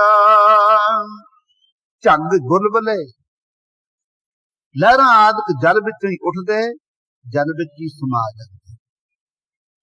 ਇਸੇ ਤਰ੍ਹਾਂ ਸਾਧ ਸੰਗਤ ਜੀ ਭਗਤ ਨੇ ਜਿਹੜੇ ਉਹ ਮਤਾਂ ਸਮਝ ਲਿਓ ਕਿ ਵੱਖਰੇ ਹਨ, ਗੁਰੂ ਕੇ ਸਰੂਪ ਵਿੱਚ ਹੀ ਸਮਾਏ ਹੋਏ। ਸੁਪਨੇ ਵਿੱਚ ਵੀ ਕਦੇ ਭਗਤਾਂ ਬਾਣੀ ਨੂੰ ਇਹ ਨਹੀਂ ਸਮਝਣਾ ਕਿ ਫਲਾਣੇ ਭਗਤ ਦੀ ਬਾਣੀ ਹੈ। ਸਾਰੀ ਸਾਧ ਸੰਗਤ ਜੀ ਗੁਰੂ ਕੇ ਸਰੂਪ ਵਿੱਚੋਂ ਲਹਿਰ ਨੂੰ ਕਿਤੇ ਸੁਪਨੇ ਵਿੱਚ ਵੀ ਨਾ ਸਮਝ ਲੈਣਾ ਕਿ ਸਮੁੰਦਰ ਨਾਲੋਂ ਵੱਖਰੀ ਤੁਰੀ ਫਿਰਦੀ ਹੈ। ਉਹ ਪ੍ਰਤੀਤੀ ਮਾਤਰ ਹੈ। ਵਾਸਤਵ ਲਹਿਰ ਨੂੰ ਤੁਸੀਂ ਪਕੜ ਵੀ ਨਹੀਂ ਸਕਦੇ ਹੋ। ਦ੍ਰਿਸ਼ਟਮਾਨ ਹੈ ਸਗਲ ਮਥੇਨਾ।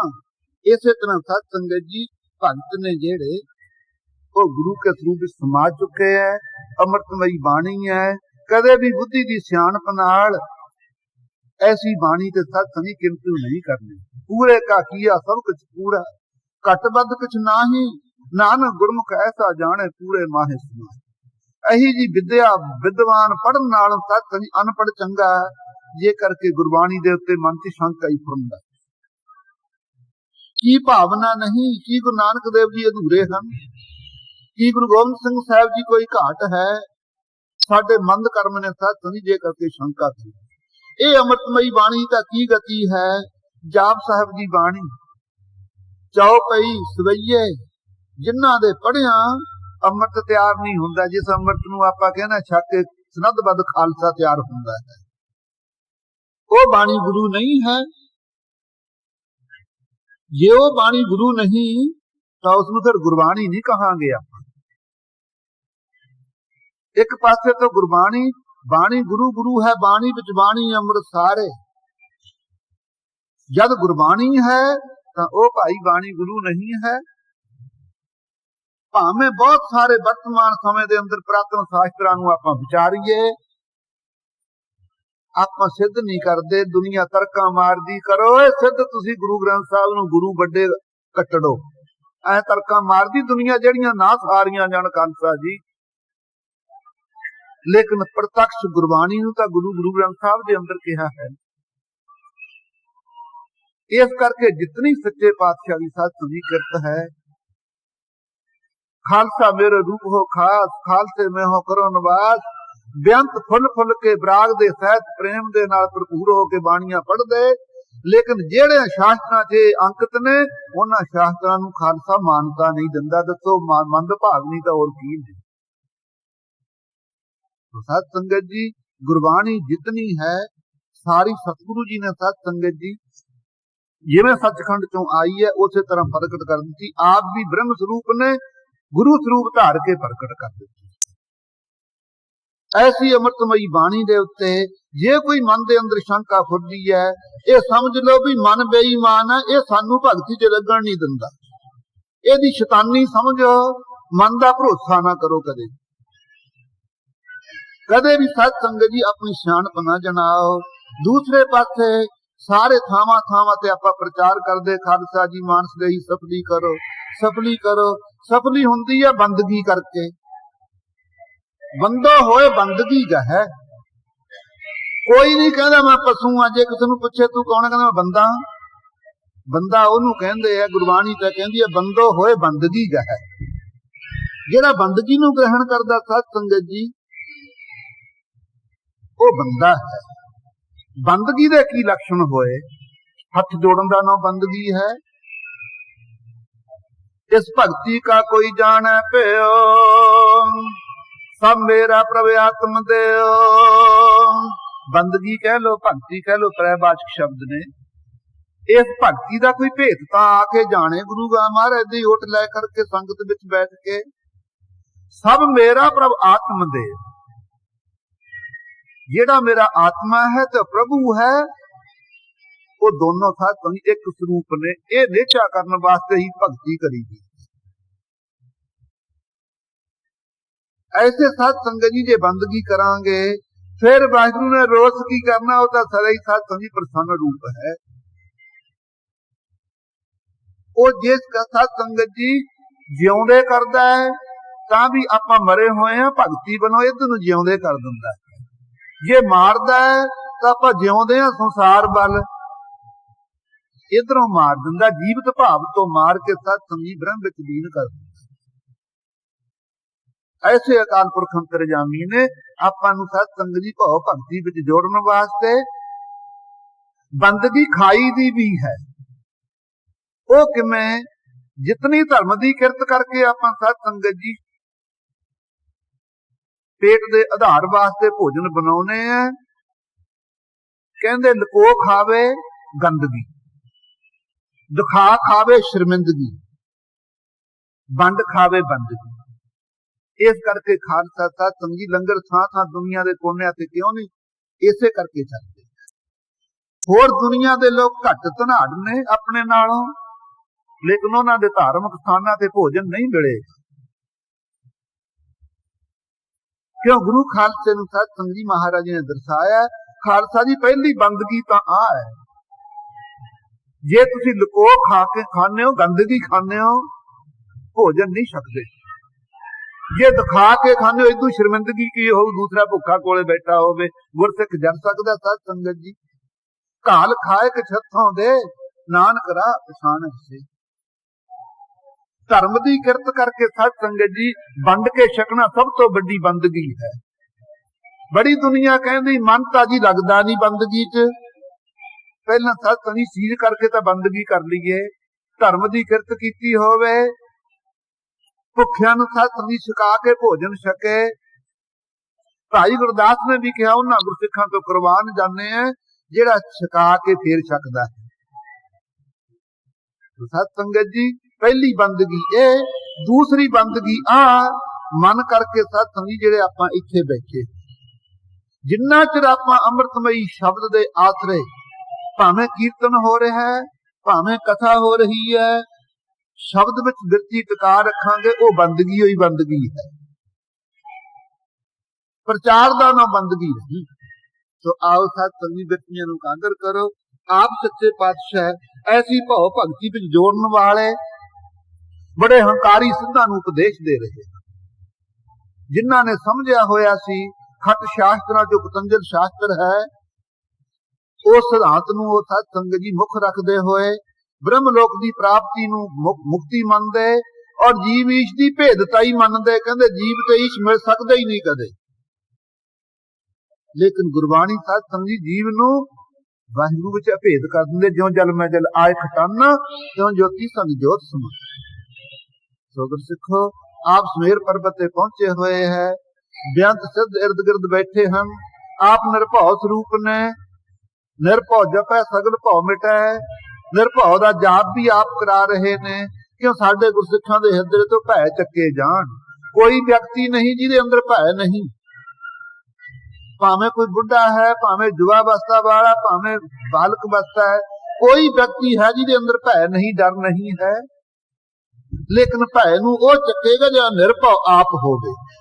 ਜਿਹੜਾ ਆਪ ਹੀ ਵਿਚਾਰਾ ਭੈ ਦੇ ਵਿੱਚ ਫਸਿਆ ਹੋਇਆ ਹੈ, ਉਹ ਸਾਡਾ ਭੈ ਕੀ ਚੱਕ ਦੇਵੇ। ਇਸ ਕਰਕੇ ਜਿੰਨੇ ਦੇਵੀ ਦੇਵਤੇ ਨੇ ਸਤ ਸੰਗੀ ਭੈ ਦੇ ਸੰਯੁਕਤ ਹਨ। ਨਿਰਭਉ ਨਿਰੰਕਾਰ ਸੱਚ ਏਕ, ਇੱਕ ਅਕਾਲ ਪੁਰਖ ਅੰਤਰਜਾਮੀ ਮਾਈ ਵਿਕਾਰਾਂ ਤੋਂ ਰਹਿਤ ਨਿਰਭਉ ਸਰੂਪ ਹੈ।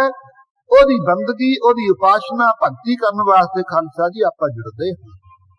ਸੋ ਆਪ ਅੰਮ੍ਰਿਤਮਈ ਬਾਣੀ ਜੋ ਸਤਿਗੁਰੂ ਨਾਨਕ ਦੇਵ ਜੀ ਨੇ ਰਸਨਾ ਤੋਂ ਉਚਾਰਨ ਕੀਤੀ, ਉਹਦੇ ਵਿੱਚ ਸਤ ਸੰਗੀ ਬਿਰਤੀ ਆਪਾਂ ਟਿਕਾਈਏ। ਇਹਨੂੰ ਕਹਿੰਦੇ ਆ ਭਗਤੀ। ਮਨ ਦੀ ਬਿਰਤੀ ਜਿਸ ਵੇਲੇ ਸਤ ਸੰਗੀ ਪਦਾਰਥਾਕਾਰ ਰਹੇਗੀ, ਕਿਵੇਂ ਜੁੜੇ। ਉਹ ਬੰਦ ਖਾਣਾ ਜਿਹੜਾ ਇਹ ਇਸੇ ਕਰਕੇ ਭਗਤੀ ਹੈ, ਇਹਦੇ ਨਾਲ ਮਨ ਸੁੱਧ ਹੋ ਜਾਂਦਾ।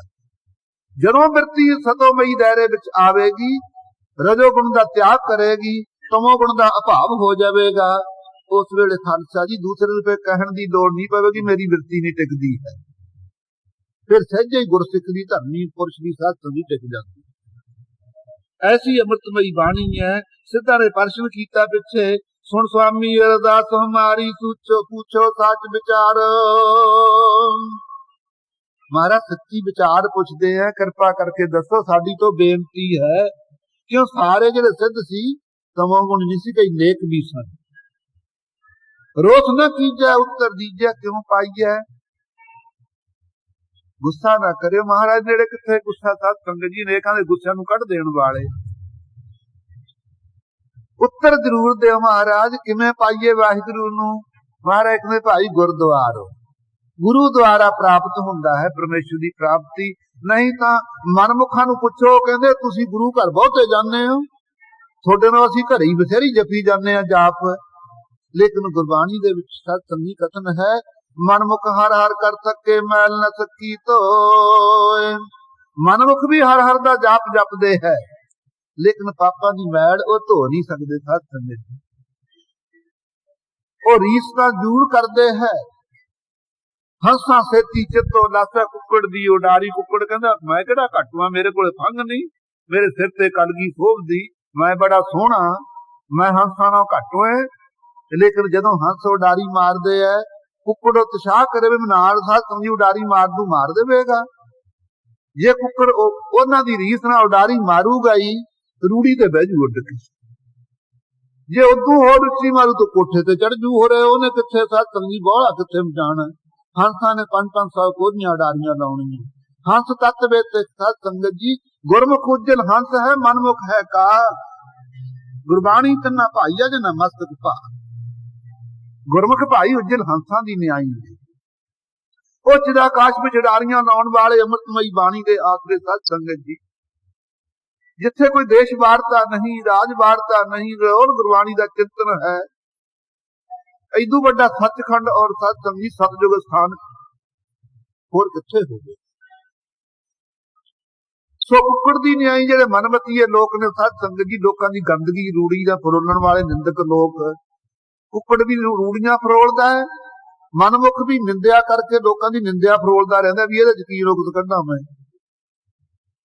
ਜੇ ਉਡਾਰੀ ਮਾਰ ਵੀ ਦੇਵੇ ਸਾਧ ਸੰਗਤ ਜੀ, ਉਹ ਇੱਛਾ ਰੱਖਦਾ ਹੈ ਪਰਮੇਸ਼ਰ ਮੈਨੂੰ ਪਦਾਰਥ ਦੇ। ਜਿਹੜੇ ਆਪਾਂ ਪਦਾਰਥ ਮੰਗਦੇ ਆ, ਜਿਹਾ ਜਿਹਾ ਕੁੱਕੜ ਰੂੜੀ ਤੇ ਬਹਿ ਗਿਆ, ਜਿਹਾ ਜਿਹਾ ਪਦਾਰਥਾਂ ਤੇ ਬਹਿ ਗਿਆ। ਜੇ ਥੋੜੀ ਜਿਹੀ ਉਦੋਂ ਉੱਚੀ ਉਡਾਰੀ ਮਾਰੇ, ਕਹਿੰਦਾ ਜੀ ਮੈਨੂੰ ਸਵਰਗ ਪ੍ਰਾਪਤ ਹੋ ਜੇ। ਜਿਹੜੇ ਸਵਰਗ ਵਿੱਚ ਇੰਦਰ ਵਰਗੇ ਰਾਜੇ ਕੋੜੀ ਹੋ ਗਏ, ਸ਼ਾਂਤੀ ਨਾ ਆਈ ਵਿਸ਼ਿਆਂ ਤੋਂ, ਗੁਰਸਿੱਖ ਸਾਧ ਸੰਗੀ ਜਾਊਗਾ ਉਸ ਸਵਰਗ ਚ। ਕੁੱਕੜਾਂ ਵਰਗੇ ਮਨਮਤੀਏ ਭਾਵੇਂ ਇੱਛਾ ਰੱਖ ਲੈਣ। ਇਸ ਕਰਕੇ ਸਾਧ ਸੰਗਤ ਜੀ, ਗੁਰਮੁਖ ਜਿਹੜੇ ਨੇ ਉਜਲ ਹੰਸਾਂ ਨਾਲੋਂ ਵੀ ਸਾਧ ਸੰਗਤ ਜੀ ਪਰਮ ਹੰਸ। ਐਸੇ ਸਾਧ ਸੰਗੀ ਹੰਸਾਂ ਦੀ ਜਿਵੇਂ ਖੁਰਾਕ ਹੀਰੇ ਮੋਤੀ ਹੈ, ਪਦਾਰਥ ਨਹੀਂ, ਹੋਰ ਇੱਧਰ ਉੱਧਰ ਵਿਸ਼ੇ ਵਿਕਾਰ ਨਹੀਂ। ਗੁਰਸਿੱਖਾਂ ਦੀ ਵੀ ਸਾਧ ਸੰਗਤ ਜੀ ਜਿਹੜੀ ਖੁਰਾਕ ਹੈ, ਗੁਰ ਕਾ ਸ਼ਬਦ ਰਤਨ ਹੈ। ਆ ਹੀਰੇ ਜਵਾਹਰਾਤਾਂ ਦਾ ਖਜ਼ਾਨਾ ਹੀ ਅੰਮ੍ਰਿਤਮਈ ਬਾਣੀ, ਮਤ ਵਿੱਚ ਰਤਨ ਜਵਾਹਰ ਮਾਨਕ। ਜੇ ਗੁਰ ਕੀ ਸਿੱਖ ਸੁਣੀ, ਗੁਰਾ ਇੱਕ ਦੇਹ ਬੁਝਾਈ, ਸਭਨਾ ਜੀਵਾਂ ਕੈ ਖੁਦਾਤਾ ਸੋ ਮੈਂ ਵਿਸਰ ਨਾ ਜਾਏ। ਸਾਧ ਸੰਗਤ ਜੀ, ਐਸੀ ਅੰਮ੍ਰਿਤਮਈ ਬਾਣੀ, ਇਹਨਾਂ ਨੇ ਕਿਹਾ ਮਹਾਰਾਜ ਕਿਵੇਂ ਪ੍ਰਾਪਤ ਹੋਵੇ ਵਾਹਿਗੁਰੂ? ਕਹਿੰਦੇ ਗੁਰਦੁਆਰੋ ਗੁਰੂ ਦੁਆਰਾ ਭਾਈ ਪ੍ਰਾਪਤ ਹੁੰਦਾ, ਗੁਰਮੁਖ ਬਣਨਾ ਚਾਹੀਏ। ਇਹ ਮਨ ਚਲ ਤੋ ਸੱਚ ਕਰ ਬੈਸੈ। ਇਹ ਵੀ ਦੱਸਦੇ ਆ ਜੀ, ਮਨ ਬਹੁਤਾ ਹੀ ਚਲਾਏਮਾਨ ਹੈ। ਸੱਚੇ ਘਰ ਵਿੱਚ ਕਿਵੇਂ ਬੈਠੇ? ਸੱਚਾ ਘਰ ਪਹਿਲਾਂ ਤਾਂ ਪ੍ਰਤੱਖ ਆ ਜਿੱਥੇ ਆਪਾਂ ਬੈਠੇ। ਐਦੂ ਵੱਡਾ ਸੱਚਾ ਘਰ ਹੋਰ ਕਿਤੇ ਨਹੀਂ ਸਾਧ ਸੰਗਤ ਜੀ। ਕਿਉਂ? ਇੱਥੇ ਸੱਚ ਦੀਆਂ ਬਾਤਾਂ ਹੁੰਦੀਆਂ ਨੇ, ਤਾਂ ਕਰਕੇ ਸੱਚਾ ਘਰ ਹੈ। ਸੱਚ ਸਰੂਪ ਤੋਂ ਬ੍ਰਹਮ ਹੀ ਹੈ। ਇੱਥੇ ਕਿਸੇ ਦੇਵੀ ਦੇਵਤੇ ਦੀ ਉਪਮਾ ਨਹੀਂ। ਬਿਨ ਅਕਾਲ ਦੂਜੋ ਕਵਨ ਲੂਰ, ਜੋ ਸਤ ਚੇਤਨ ਆਨੰਦ ਬ੍ਰਹਮ ਹੈ, ਉਸੇ ਦੀਆਂ ਬਾਤਾਂ ਆਪਾਂ ਕਰਨ ਵਾਸਤੇ ਇੱਥੇ ਬੈਠੇ ਹਾਂ।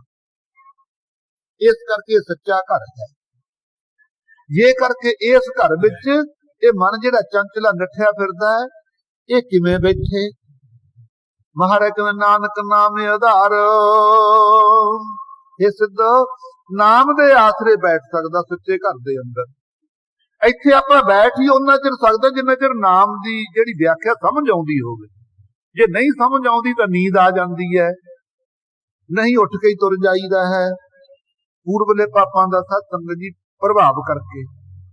ਸੋ ਆਪ ਜੀ ਸਾਧ ਸੰਗਤ ਜੀ ਫਰਮਾਇਆ ਹੈ ਕਿ ਕਹਿੰਦੇ ਜੀ ਨਾਮ ਦੇ ਆਧਾਰ ਤਾਂ ਕਹਿੰਦੇ ਹੋ ਤੁਸੀਂ, ਆਧਾਰ ਤਾਂ ਜੇ ਕੋਈ ਵਸਤੂ ਦਿਸੇ ਉਹਦਾ ਆਸਰਾ ਲਈਦਾ। ਸੋਟੀ ਦਿਖਦੀ ਹੈ ਵੀ ਸੋਟੀ ਦੇ ਆਸਰੇ ਚਲੋ ਤੁਹਾਨੂੰ ਪੂਰਾ ਲੰਗੜਾ ਹੋਊਗਾ।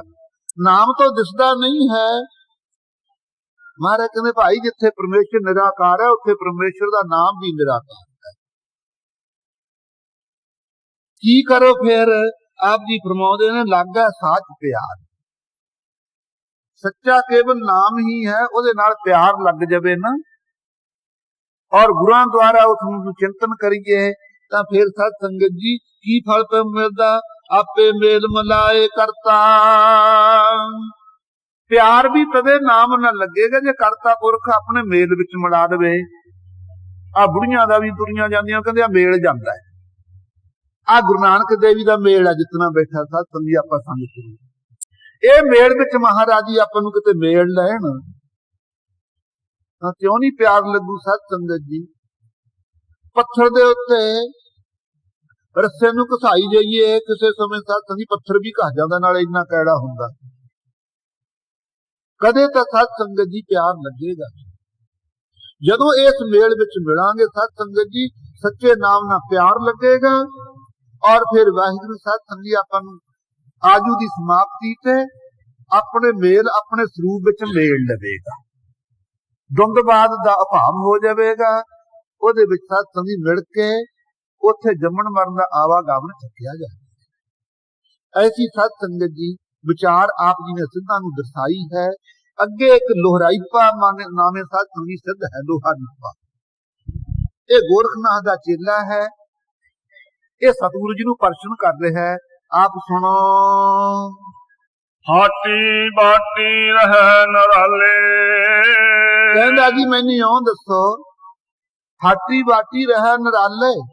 ਹੱਟ ਹੱਟਾਂ ਥਾਂ ਥਾਂ ਬਾਜ਼ਾਰਾਂ ਦੇ ਵਿੱਚ ਹਨ। ਬਾਟੀ ਬਾਟ ਰਸਤੇ ਕਿਵੇਂ ਨਿਰਲੇਪ ਰਹੇ। ਰਸਤੇ ਤੁਰਾਂਗੇ ਫੇਰ ਵੀ ਦੁਨੀਆ ਮਿਲੇਗੀ, ਖੱਟਾਂ ਦੇ ਉੱਤੇ ਬੈਠਾਂਗੇ ਫੇਰ ਵੀ ਲੈਣ ਦੇਣ ਨਾ ਬਾਹ ਪਵੇਗਾ। ਭਗਤੀ ਦੇ ਮਾਰਗ ਵਿੱਚ ਤਾਂ ਨਿਰਲੇਪ ਰਹਿਣਾ ਹੀ ਠੀਕ ਹੈ। ਹਾਟੀ ਬਾਟੀ ਰਹਿ ਨਿਰਾਲੇ, ਕਿਵੇਂ ਨਿਰਲੇਪ ਰਹੀਏ ਜੀ ਅਸੀਂ। ਹਾਟੀ ਹਾਟ ਨਾਲ ਸੋਨੇ ਦਾ ਹੁੰਦਾ ਹੈ, ਬਾਟੀ ਉਪਲਖਤ ਕਹੀਏ ਚਾਂਦੀ।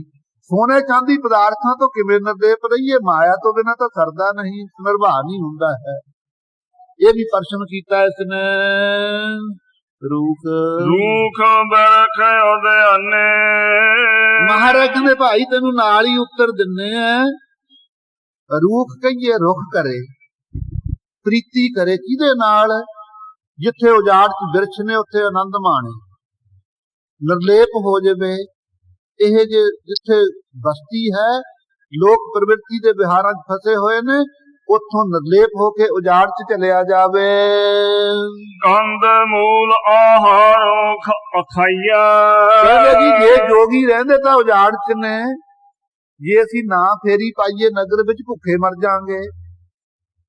ਮਹਾਰਾਜ ਕਹਿੰਦੇ ਵੀ ਫੇਰੀ ਤਾਂ ਤੁਸੀਂ ਪਾਉਨੇ ਹੋ, ਜੋਗੀ ਬਣ ਕੇ ਪਾਓ, ਵਿਸ਼ਈ ਬਣ ਕੇ ਨਾ ਪਾਓ। ਮਾਈ ਮੰਗਤ ਤ੍ਰੈ ਲੋਭ ਆਵੈ, ਸਾਧ ਖੜਾ ਦਰ ਦੇ ਉੱਤੇ ਮਾਈ ਕਹਿ ਕੇ ਮੰਗਦਾ ਰੋਟੀ, ਲੇਕਿਨ ਇਸਤਰੀ ਦੇਖ ਕੇ ਲੁਹਾਏਮਾਨ ਹੁੰਦਾ ਹੈ ਅੱਖਾਂ ਦੇ ਨਾਲ। ਧਰਕਾਰ ਇਹੋ ਜਿਹਾ ਸੱਚ ਸਮਝੀ ਉਹਨਾਂ ਲੋਕਾਂ ਦਾ ਮੰਗਣਾ ਹੈ। ਕੰਦ ਮੂਲ ਆਹਾਰੋ ਖਾਈਐ, ਹੇ ਸਿੱਧੋ ਤੁਹਾਡੇ ਨਿਯਮ ਅਨੁਸਾਰ, ਤੁਹਾਡੇ ਮਤ ਅਨੁਸਾਰ ਅਸੀਂ ਕਹਿੰਦੇ ਹਾਂ ਕਿ ਤੁਹਾਡੇ ਵਾਸਤੇ ਕੰਦ ਮੂਲ ਨਹੀਂ ਹੈ। ਉੱਥੇ ਕੰਦ ਮੂਲ ਫਲ ਵੀ ਹੁੰਦਾ ਹੈ। ਕੰਦ ਸਾਥੀ ਬਿਰਛਾਂ ਦੇ ਫਲਾਂ ਨੂੰ ਕਹਿੰਦੇ ਹੈ। ਮੂਲ ਜਿਹੜੀਆਂ ਥੱਲਿਓਂ ਜਿਵੇਂ ਮੂੰਗਫਲੀ ਹੋਈ, ਗਾਜਰਾਂ, ਮੂਲੀਆਂ ਆਦਿ ਜਿਹੜੀਆਂ ਥੱਲਿਓਂ ਪੱਟ ਕੇ ਕੱਢੀ ਗਈਆਂ, ਇਹ ਆਹਾਰ ਉੱਥੇ ਖਾਓ ਤੁਸੀਂ। ਉਦੂ ਬੋਲਾ ਜਾਣੇ, ਕਹਿੰਦੇ ਜੀ ਕਰਤੱਵ ਕੀ ਕਰੀਏ, ਕਹਿੰਦੇ ਉਦੂ ਉਹ ਸੁੱਧ ਸਰੂਪ ਪਰਮੇਸ਼ਰ ਹੈ, ਉਹਦੇ ਗਿਆਨ ਨੂੰ ਹੀ ਬੋਲੋ। ਉੱਥੇ ਹੰਕਾਰ ਨਾ ਧਾਰੋ ਕਿ ਅਸੀਂ ਸਾਰਿਆਂ ਨਾਲ ਨਿਰਲੇਪ ਹਾਂ, ਕਿ ਗ੍ਰਸਤੀ ਲੋਕ ਨੇ ਜਿਹੜੇ ਨੀਚੇ ਨੇ, ਅਸੀਂ ਅਤਿਅੰਤ ਉੱਤਮ ਹਾਂ। ਉੱਥੇ ਮੋਲ ਸੁੱਧ ਸਰੂਪ ਦੇ ਗਿਆਨ ਦੀ ਵਿਚਾਰ ਕਰੋ। ਤੀਰਥ ਨਹਾਈਐ ਸੁਖ ਫਲ ਪਾਈਐ, ਕਹਿੰਦੇ ਜੀ ਤੀਰਥਾਂ ਤੇ ਨਹਾਉਣਾ ਚਾਹੀਦਾ ਸਾਡੇ ਵਾਸਤੇ, ਅਸੀਂ ਤਾਂ ਬਹੁਤ ਤੀਰਥਾਂ ਤੇ ਨਹਾਉਣ ਦੀ ਰੁਚੀ ਕਰਦੇ ਹਾਂ। ਮਹਾਰਾਜ ਕਹਿੰਦੇ ਹਾਂ ਭਾਈ ਨਹਾਉਣਾ ਤਾਂ ਚਾਹੀਦਾ, ਸੁਖ ਫਲ ਪਾਈਐ। ਕਿਉਂ? ਜਿਹੜਾ ਉਹ ਫਲ ਪਾਓਗੇ ਜਿਹੜੇ ਫਲ ਦੇ ਪ੍ਰਾਪਤ ਹੋਣੇ ਤੇ ਸੁਖ ਮਿਲ ਜਾਵੇ। ਤੀਰਥ ਨਹਾਉਣ ਦਾ ਫਲ ਹੈ ਮੈਲ ਨ ਲਾਗੈ ਕਾਈ, ਜਨ ਨਾਨਕ ਬਿਨ ਆਪਾ ਚੀਨੈ ਮਿਟੇ ਨਾ ਭਰਮ ਕੀ ਕਾਈ। ਕਾਈ ਨੂੰ ਛੋਈ ਦਾ ਹੁੰਦਾ ਹੈ, ਉਹ ਜਿਹੜੀ ਮੈਲ ਹੈ ਨਾ ਪਾਪਾਂ ਦੀ, ਕਾਈ ਛੋਈ ਉਹਦੀ ਮੈਲ ਦੀ ਨਹੀਂ ਲੱਗਦੀ ਹੈ। ਮਹਾਰਾਜ ਕਹਿੰਦੇ ਤੁਸੀਂ ਭਾਈ ਤੀਰਥਾਂ ਤੇ ਵੀ ਨਹਾਇਆ ਕਰੋ, ਪਰ ਜੁਗਤੀ ਦੇ ਨਾਲ ਨਹਾਇਆ ਕਰੋ। ਸਤਿਗੁਰੂ ਜੀ ਨੇ ਜਿੱਥੇ ਸਤ ਸੰਗੀ ਗੁਰਮੁਖ ਨਾਮ ਦਾਨ ਇਸ਼ਨਾਨ, ਆਪਾਂ ਨੂੰ ਵੀ ਤੀਰਥ ਨਹਾਉਣ ਦੀ ਆਗਿਆ ਹੈ ਕਿ ਨਹੀਂ, ਪਰ ਲੇਕਿਨ ਤੀਰਥ ਜਾਓ ਤਾਂ ਹੋ ਕਰਦੇ। ਜੇ ਤੀਰਥਾਂ ਤੇ ਜਾਂਦੇ ਆ ਤਾਂ ਹੋ ਕਰਦੇ ਜਾਂਦੇ, ਮੈਂ ਤੀਰਥ ਨਹਾ ਕੇ ਆਇਆ। ਐ ਤੀਰਥ ਨਾਲ ਨਹੀਂ ਨਹਾਈਦਾ ਹੈ ਸਾਥੀ। ਜਿੰਨਾ ਚਿਰ ਕਿਸੇ ਨੇ ਅੰਮ੍ਰਿਤ ਨਹੀਂ ਛਕਿਆ, ਬਾਣੀ ਕੰਠ ਨਹੀਂ ਕੀਤੀ, ਗੁਰਮਤਿ ਦਾ ਧਾਰਨੀ ਨਹੀਂ ਹੋਇਆ, ਤੀਰਥ ਯਾਤਰਾ ਨੂੰ ਜਾਂਦਾ ਵੀ ਸ਼ਰਾਬ ਦੀਆਂ ਬੋਤਲਾਂ ਬਿਸਤਰਿਆਂ 'ਚ ਬੰਨ੍ਹ ਕੇ ਲਿਜਾਂਦਾ, ਕਹਿੰਦਾ ਮੈਂ ਜਾਨਾ ਜੀ ਯਾਤਰਾ ਨੂੰ, ਕਰਨਾ ਨਹੀਂ ਇਹਦੇ ਬਿਨਾਂ। ਧਰਕਾੜ ਇਹੀ ਜੀ ਤੀਰਥ ਯਾਤਰਾ। ਸੱਲ ਭੱਖੀ ਆ ਥਾਂ ਥਾਂ ਤੇ ਸਾਧ ਸੰਗਤ ਜੀ, ਸੁਚਮ ਨਹੀਂ ਰੱਖਣੀ। ਗੁਰਮੁਖ ਬੁੱਧ ਵਿਵੇਕ ਵਿਵੇਕੀ ਜਾਣੀ ਹੈ। ਸੱਲ ਭੱਖੀ ਜੋ ਜੋ ਉੱਥੇ ਮਿਲਦਾ ਉਹੀ ਖਾਈ ਪੀ ਜਾਣਾ। ਸਾਧ ਸੰਗਤ ਜੀ ਇਹ ਫਿਰ ਕਾਹਦੀ ਤੀਰਥ ਯਾਤਰਾ ਹੋਈ? ਸਨਾਤਨ ਮਤ ਅਨੁਸਾਰ ਬੜੇ ਸ਼ਾਸਤਰਾਂ 'ਚ ਕਥਨ ਕੀਤਾ, ਕਹਿੰਦੇ ਜੇ ਰਾਮੇਸ਼ਵਰਮ ਦੀ ਯਾਤਰਾ ਕਰੀਏ ਨਾ, ਕਹਿੰਦੇ ਸਾਧੂ ਕਹਿੰਦੇ ਕਦਮ ਕਦਮ ਤੇ ਕਹਿੰਦੇ ਰਾਮ ਰਾਮ ਕਹਿੰਦੇ ਜਾਈਏ ਤਾਂ ਯਾਤਰਾ ਸਫਲ ਹੁੰਦੀ ਹੈ। ਦੇਖ ਲਓ ਕਿੱਥੇ ਰਾਮੇਸ਼ਵਰਮ ਲੰਕਾ ਦੇ ਕਿਨਾਰੇ ਉਧਰ ਹੈ ਦੱਖਣ ਵਿੱਚ। ਇਸੇ ਤਰ੍ਹਾਂ ਸਤ ਸੰਗਤ ਜੀ ਜਦੋਂ ਤੀਰਥ ਯਾਤਰਾ ਨੂੰ ਆਈਏ, ਉਦੋਂ ਸਤ ਸੰਗਤ ਜੀ ਬਹੁਤਾ ਹੀ ਸਿਮਰਨ ਭਜਨ ਕਰੀਏ, ਘਰ ਦੇ ਗਪੌੜ ਨਾ ਛੱਡੀਏ। ਘਰ ਮੈਂ ਕੰਮ ਆਹ ਛੱਡ ਕੇ ਆਇਆ, ਆਹ ਕਰੂੰਗਾ ਜਾ ਕੇ, ਪਿੱਛੇ ਹੀ ਨਾ ਬਿਰਤੀ ਰੱਖੀਏ। ਉੱਥੇ ਜਾ ਕੇ ਤੀਰਥ ਦੇ ਉੱਤੇ ਜਿੰਨਾ ਚਿਰ ਸਤ ਸੰਗਤ ਜੀ ਹੋ ਸਕੇ ਸਿਮਰਨ ਭਜਨ ਸੁਣੀਏ, ਜਾ ਕੇ ਅਰਦਾਸ ਕਰਾਈਏ। ਅੱਜ ਕੱਲ ਤਖਤਾਂ ਦੀ ਮਰਜ਼ਾਦਾ ਵਿਗੜ ਗਈ, ਕੋਈ ਜਾ ਕੇ ਅਰਦਾਸ ਨਹੀਂ ਕਰਾਉਂਦਾ। ਅੱਗੇ ਗੁਰੂ ਕੇ ਸਿੱਖ ਜਾਂਦੇ, ਜਾ ਕੇ ਇਸ਼ਨਾਨ ਪਾਨ ਕਰਨਾ, ਹਾਜ਼ਰ ਹੋ ਜਾਣਾ। सेवादारां ने सामने खड़ के पूछना, भाई साहब यात्रा नूं आए हो? हाँ जी आए। ढिले तां नहीं हो? रहत वहत ਤਿਆਰ ਬਰ ਤਿਆਰ हो? दसना पैंदा सी कि मैं कुरैतिया हाँ ਜਾਂ ਰਹਿਤ ਵਹਿਤ ਵਾਲਾ। ਜੇ ਕੋਈ ਢਿੱਲ ਹੈ ਤਾਂ ਦੁਬਾਰਾ ਅੰਮ੍ਰਿਤ ਛਕੋ ਤੇ ਮਾਫੀ ਮੰਗੋ ਤੇ ਤਾਂ ਤੱਕ ਦੇ ਦਰਸ਼ਨ ਹੋਣਗੇ, ਨਹੀਂ ਤੱਕ ਤੇ ਨਹੀਂ ਚੜ੍ਹਨ ਦਿੱਤਾ ਜਾਂਦਾ। ਅੱਜ ਕੌਣ ਪੁੱਛਦਾ ਸਾਧ ਸੰਗਤ? ਸਤਿਗੁਰੂ ਜੀ ਕਿਰਪਾ ਕਰੇ। ਇਸੇ ਕਰਕੇ ਗੁਰੂ ਕਿਆਂ ਵੇਲੇ ਵੀ ਇਹ ਸਤਸੰਗ ਦੀ ਮਰਜ਼ਾਦਾ ਸੀ, ਜਦੋਂ ਜਾਣਾ ਉਦੋਂ ਵੀ ਹਾਜ਼ਰੀ ਦਿਵਾਉਣੀ ਗੁਰੂ ਸਾਹਿਬ ਨੂੰ ਦੇ ਚਰਨਾਂ 'ਚ। ਮਹਾਰਾਜ ਜੀ ਮੈਂ ਘਰੋਂ ਆਪ ਜੀ ਦੇ ਦਰਸ਼ਨ ਕਰਨ ਆਇਆ, ਜਦੋਂ ਆਉਣਾ ਮੁੜ ਕੇ ਉਦੋਂ ਵੀ ਛੁੱਟੀ ਲੈ ਕੇ ਆਉਣਾ। ਉਹੀ ਮਰਜ਼ਾਦਾ ਖਾਲਸੇ ਨੇ ਕਾਇਮ ਰੱਖੀ, ਜਦੋਂ ਜਾਣਾ ਉਦੋਂ ਵੀ ਦੇਖ ਕਰਾਉਣੀ ਔਰ ਅਰਦਾਸ ਕਰਾਉਣੀ। ਜੀ ਅਸੀਂ ਆਪਣੇ ਵਿਹਾਰਾਂ 'ਚੋਂ ਵਿਹਲੇ ਹੋ ਕਰਕੇ ਦਰਸ਼ਨਾਂ ਨੂੰ ਆਏ ਆ, ਅਰਦਾਸੀਏ ਨੂੰ ਕਹਿਣਾ ਅਰਦਾਸ ਕਰੋ ਮਹਾਰਾਜ ਜੀ ਸਾਡੀ ਯਾਤਰਾ ਸਫਲ ਹੋ। ਜਦੋਂ 2-4 ਦਿਨ ਯਾਤਰਾ 10 ਦਿਨ ਰਹਿਣਾ, ਯਾਤਰਾ ਕਰਕੇ ਮੁੜ ਕੇ ਆਉਣਾ, ਉਦੋਂ ਵੀ ਅਰਦਾਸ ਕਰੋ। ਅੱਜ ਕੌਣ ਕਰਾਉਂਦਾ? ਸਾਧ ਜੀ ਹੱਲ ਹੱਲ ਕਰਦੇ ਜਾਂਦੇ, ਹੱਲ ਹੱਲ ਕਰਦੇ ਮੁੜਦੇ, ਨਾ ਕੋਈ ਗ੍ਰੰਥੀ ਨੂੰ ਪੁੱਛੇ ਨਾ ਕੋਈ ਕਿਸੇ ਨੂੰ ਪੁੱਛੇ।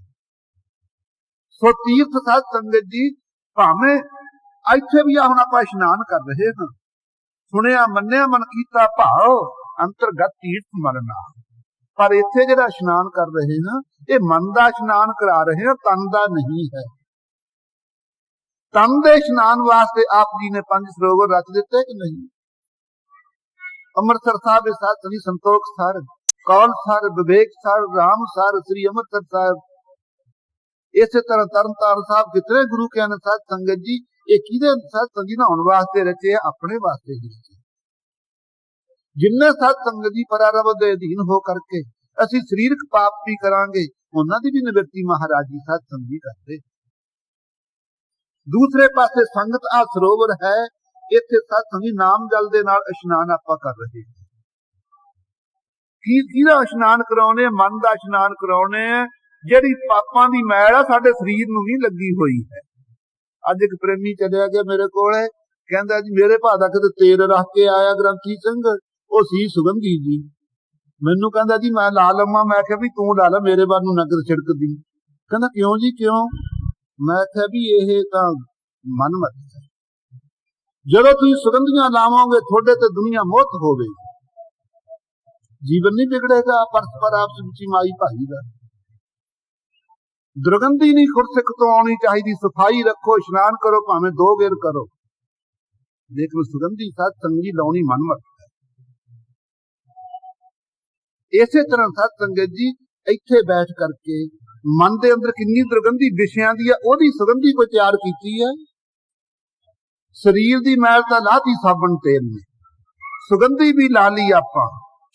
ਦੁਨੀਆ ਮੈਂ ਦੇਖ ਦੇਖ ਕੇ ਮੋਹਤ ਹੁੰਦੀ ਆ ਵੀ ਹਾਂ ਬੜਾ ਸੋਹਣਾ ਹੈ, ਲੇਕਿਨ ਸਾਧ ਸੰਗਤ ਜੀ ਮਨ ਦੇ ਅੰਦਰ ਜਿਹੜੀ ਮੈਲ ਹੈ ਉਹ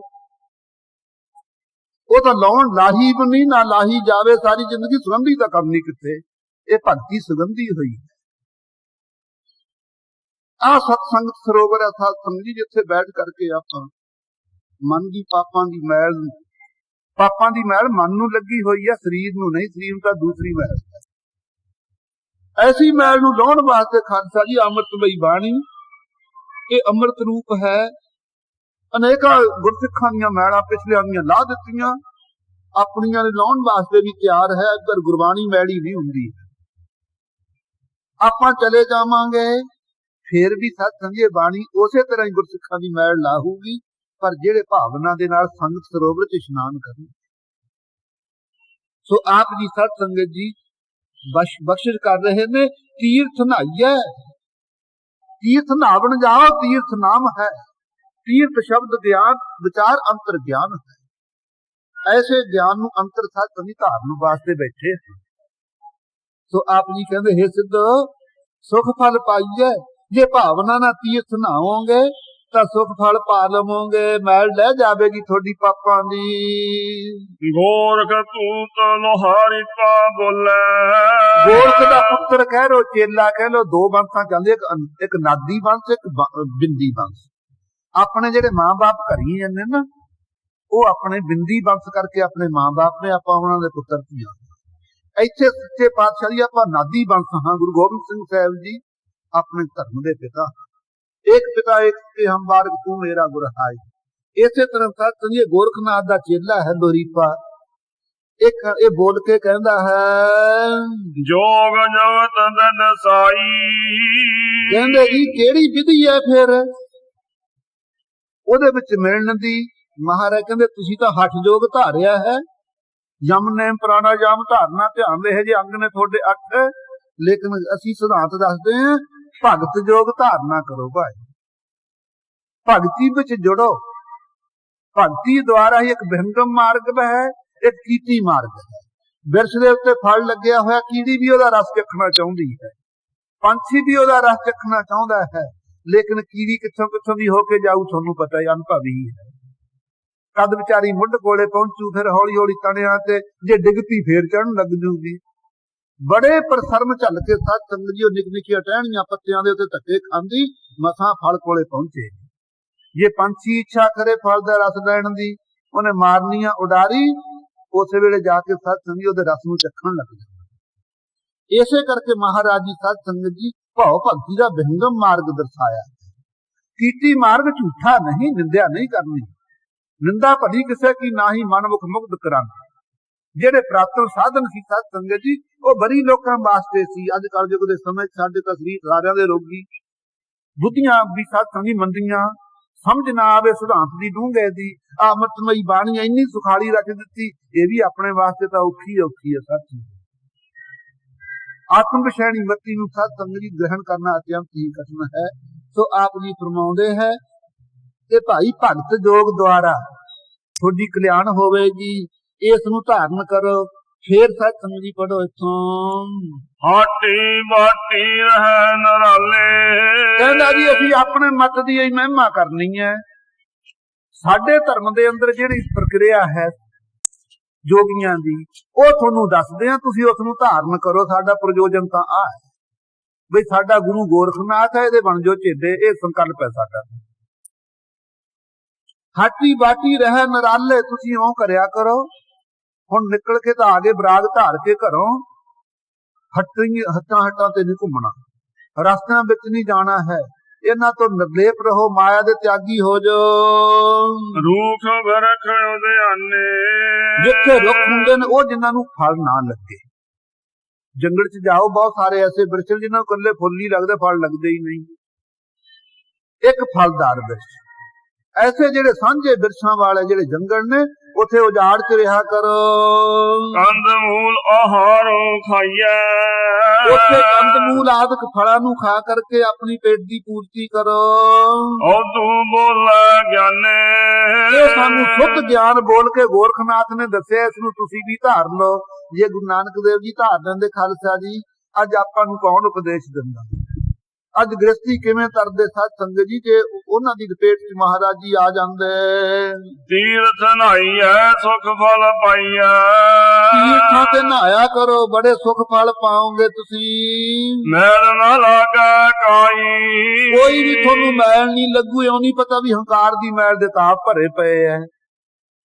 ਉਹ ਹੰਕਾਰ ਦੀ ਮੈਲ ਉਹਨਾਂ ਦੀ ਤਾਂ ਉਤਰੀ ਨਹੀਂ, ਮਹਾਰਾਜ ਨੇ ਵੀ ਚੜਾਉਣੀ ਚਾਹੁੰਦੇ ਨੇ ਸਾਧ ਸੰਗਤ ਜੀ। ਕਹਿੰਦੇ ਤੁਹਾਨੂੰ ਮੈਲ ਨਹੀਂ ਲੱਗੇਗੀ ਕੋਈ। ਗੋਰਖ ਪੂਤ ਲੋਹਾਰੀਪਾ ਬੋਲੇ, ਇਹ ਗੋਰਖ ਦਾ ਚੇਲਾ ਲੋਰੀਪਾ ਬੋਲਦਾ ਸਿੱਧ। ਜੋਗ ਜੁਗਤ ਬਿਦ ਸਾਈ, ਇਹ ਜੋਗ ਵਿੱਚ ਜੁੜਨ ਦੀ ਜੁਗਤੀ ਹੈ ਸਾਡੀ। ਇਹ ਵਿਧੀ ਨੂੰ ਇਸ ਨੂੰ ਤੁਸੀਂ ਵੀ ਧਾਰਨ ਕਰ ਲਓ। ਗੁਰੂ ਨਾਨਕ ਦੇਵ ਜੀ ਨੂੰ ਕਹਿੰਦਾ ਸਤਿਗੁਰੂ ਜੀ ਇਸ ਸਾਧ ਸੰਗਤ ਜੀ ਸਿਧਾਂਤ ਦਾ ਉੱਤਰ ਦੇ ਰਹੇ ਨੇ ਅੱਗੇ। ਹਾਟੀ ਬਾਟੀ ਨੀਂਦ ਨਾ ਆਵੇ, ਸਾਧ ਸੰਗਤ ਜੀ ਆਖੋ ਵਾਹਿਗੁਰੂ। ਤੁਹਾਨੂੰ ਗੁਰੂ ਨਾਨਕ ਦੇਵ ਸਾਹਿਬ ਜੀ ਕਹਿੰਦੇ ਹੇ ਸਿੱਧ ਕਿੱਥੇ ਭੁੱਲਿਆ ਫਿਰਦਾ ਹੈ? ਹਾਟੀ ਬਾਟੀ ਨੀਂਦ ਨਾ ਆਵੇ, ਭਾਵੇਂ ਹੱਟਾਂ ਤੇ ਤੁਰਿਆ ਫਿਰ, ਭਾਵੇਂ ਬਾਟਾਂ 'ਚ ਰਸਤਿਆਂ ਤੇ ਤੁਰਿਆ ਫਿਰ, ਭਾਵੇਂ ਸੋਨੇ ਨੂੰ ਸੰਗ੍ਰਹਿ ਕਰੀ ਜਾ, ਭਾਵੇਂ ਚਾਂਦੀ ਨੂੰ ਸੰਗ੍ਰਹਿ ਕਰੀ ਜਾ, ਨਿਰਭੈ ਹੋ ਕਰਕੇ ਵਿਚਰ, ਪਰ ਨੀਂਦ ਨਾ ਆਉਣ ਦੇਈ। ਐਡਾ ਵੱਡਾ ਸਤ ਸੰਗੀ ਸਿਧਾਂਤ ਕੌਣ ਆਚਾਰੇਗਾ ਮਹਾਰਾਜ ਜੀ ਤੋਂ ਬਿਨਾਂ? ਗੁਰੂ ਬਣ ਨੂੰ ਤਾਂ ਹਰੇਕ ਦਾ ਜੀ ਕਰਦਾ, ਮੈਂ ਕਿਹੜਾ ਗੁਰੂ ਨਾਨਕ ਨਾਲੋਂ ਘੱਟ ਵਾਂ ਕਹਿੰਦਾ। ਨੀਂਦ ਨਾ ਆਵੇ, ਮੈਂ ਮੋਹ ਦੀ ਨੀਂਦ ਨਾ ਆਉਣ ਦੇਈ। ਹੇ ਲੋਰੀਪੇ, ਮਾਇਆ ਮੋਹ ਰੂਪ ਹੋ ਕਰਕੇ ਦੁੱਖ ਰੂਪ ਹੈ। ਵਿਚਾਰ ਰੂਪ ਹੋ ਕਰਕੇ ਦੁੱਖ ਰੂਪ ਨਹੀਂ। ਸਾਂਖ ਸ਼ਾਸਤਰ ਦਾ ਵੀ ਮਤ ਹੈ। ਅਸੰਗਿਓ ਪੁਰਖਾ, ਉਹ ਕਹਿੰਦਾ ਤਿੰਨੇ ਕਾਲ ਅਨੀਸ਼ਰਵਾਦੀ ਹੈ। ਕਹਿੰਦਾ ਪੁਰਖ ਤੋਂ ਸੰਗ ਹੈ। ਮਾਇਆ ਦੀ ਪ੍ਰਧਾਨ ਅਵਸਥਾ ਨੂੰ, ਤਿੰਨਾਂ ਗੁਣਾਂ ਦੀ ਸਾਮਿਆ ਅਵਸਥਾ ਨੂੰ ਪ੍ਰਧਾਨ ਮੰਨਦਾ ਹੈ। ਕਹਿੰਦਾ ਮਾਇਆ ਵਿਚਾਰ ਰੂਪ ਹੋ ਕਰਕੇ ਮੁਕਤੀ ਦਿੰਦੀ ਹੈ, ਮੋਹ ਰੂਪ ਹੋ ਕਰਕੇ ਬੰਧਨ ਦਾ ਕਾਰਨ ਬਣ ਜਾਂਦੀ ਹੈ।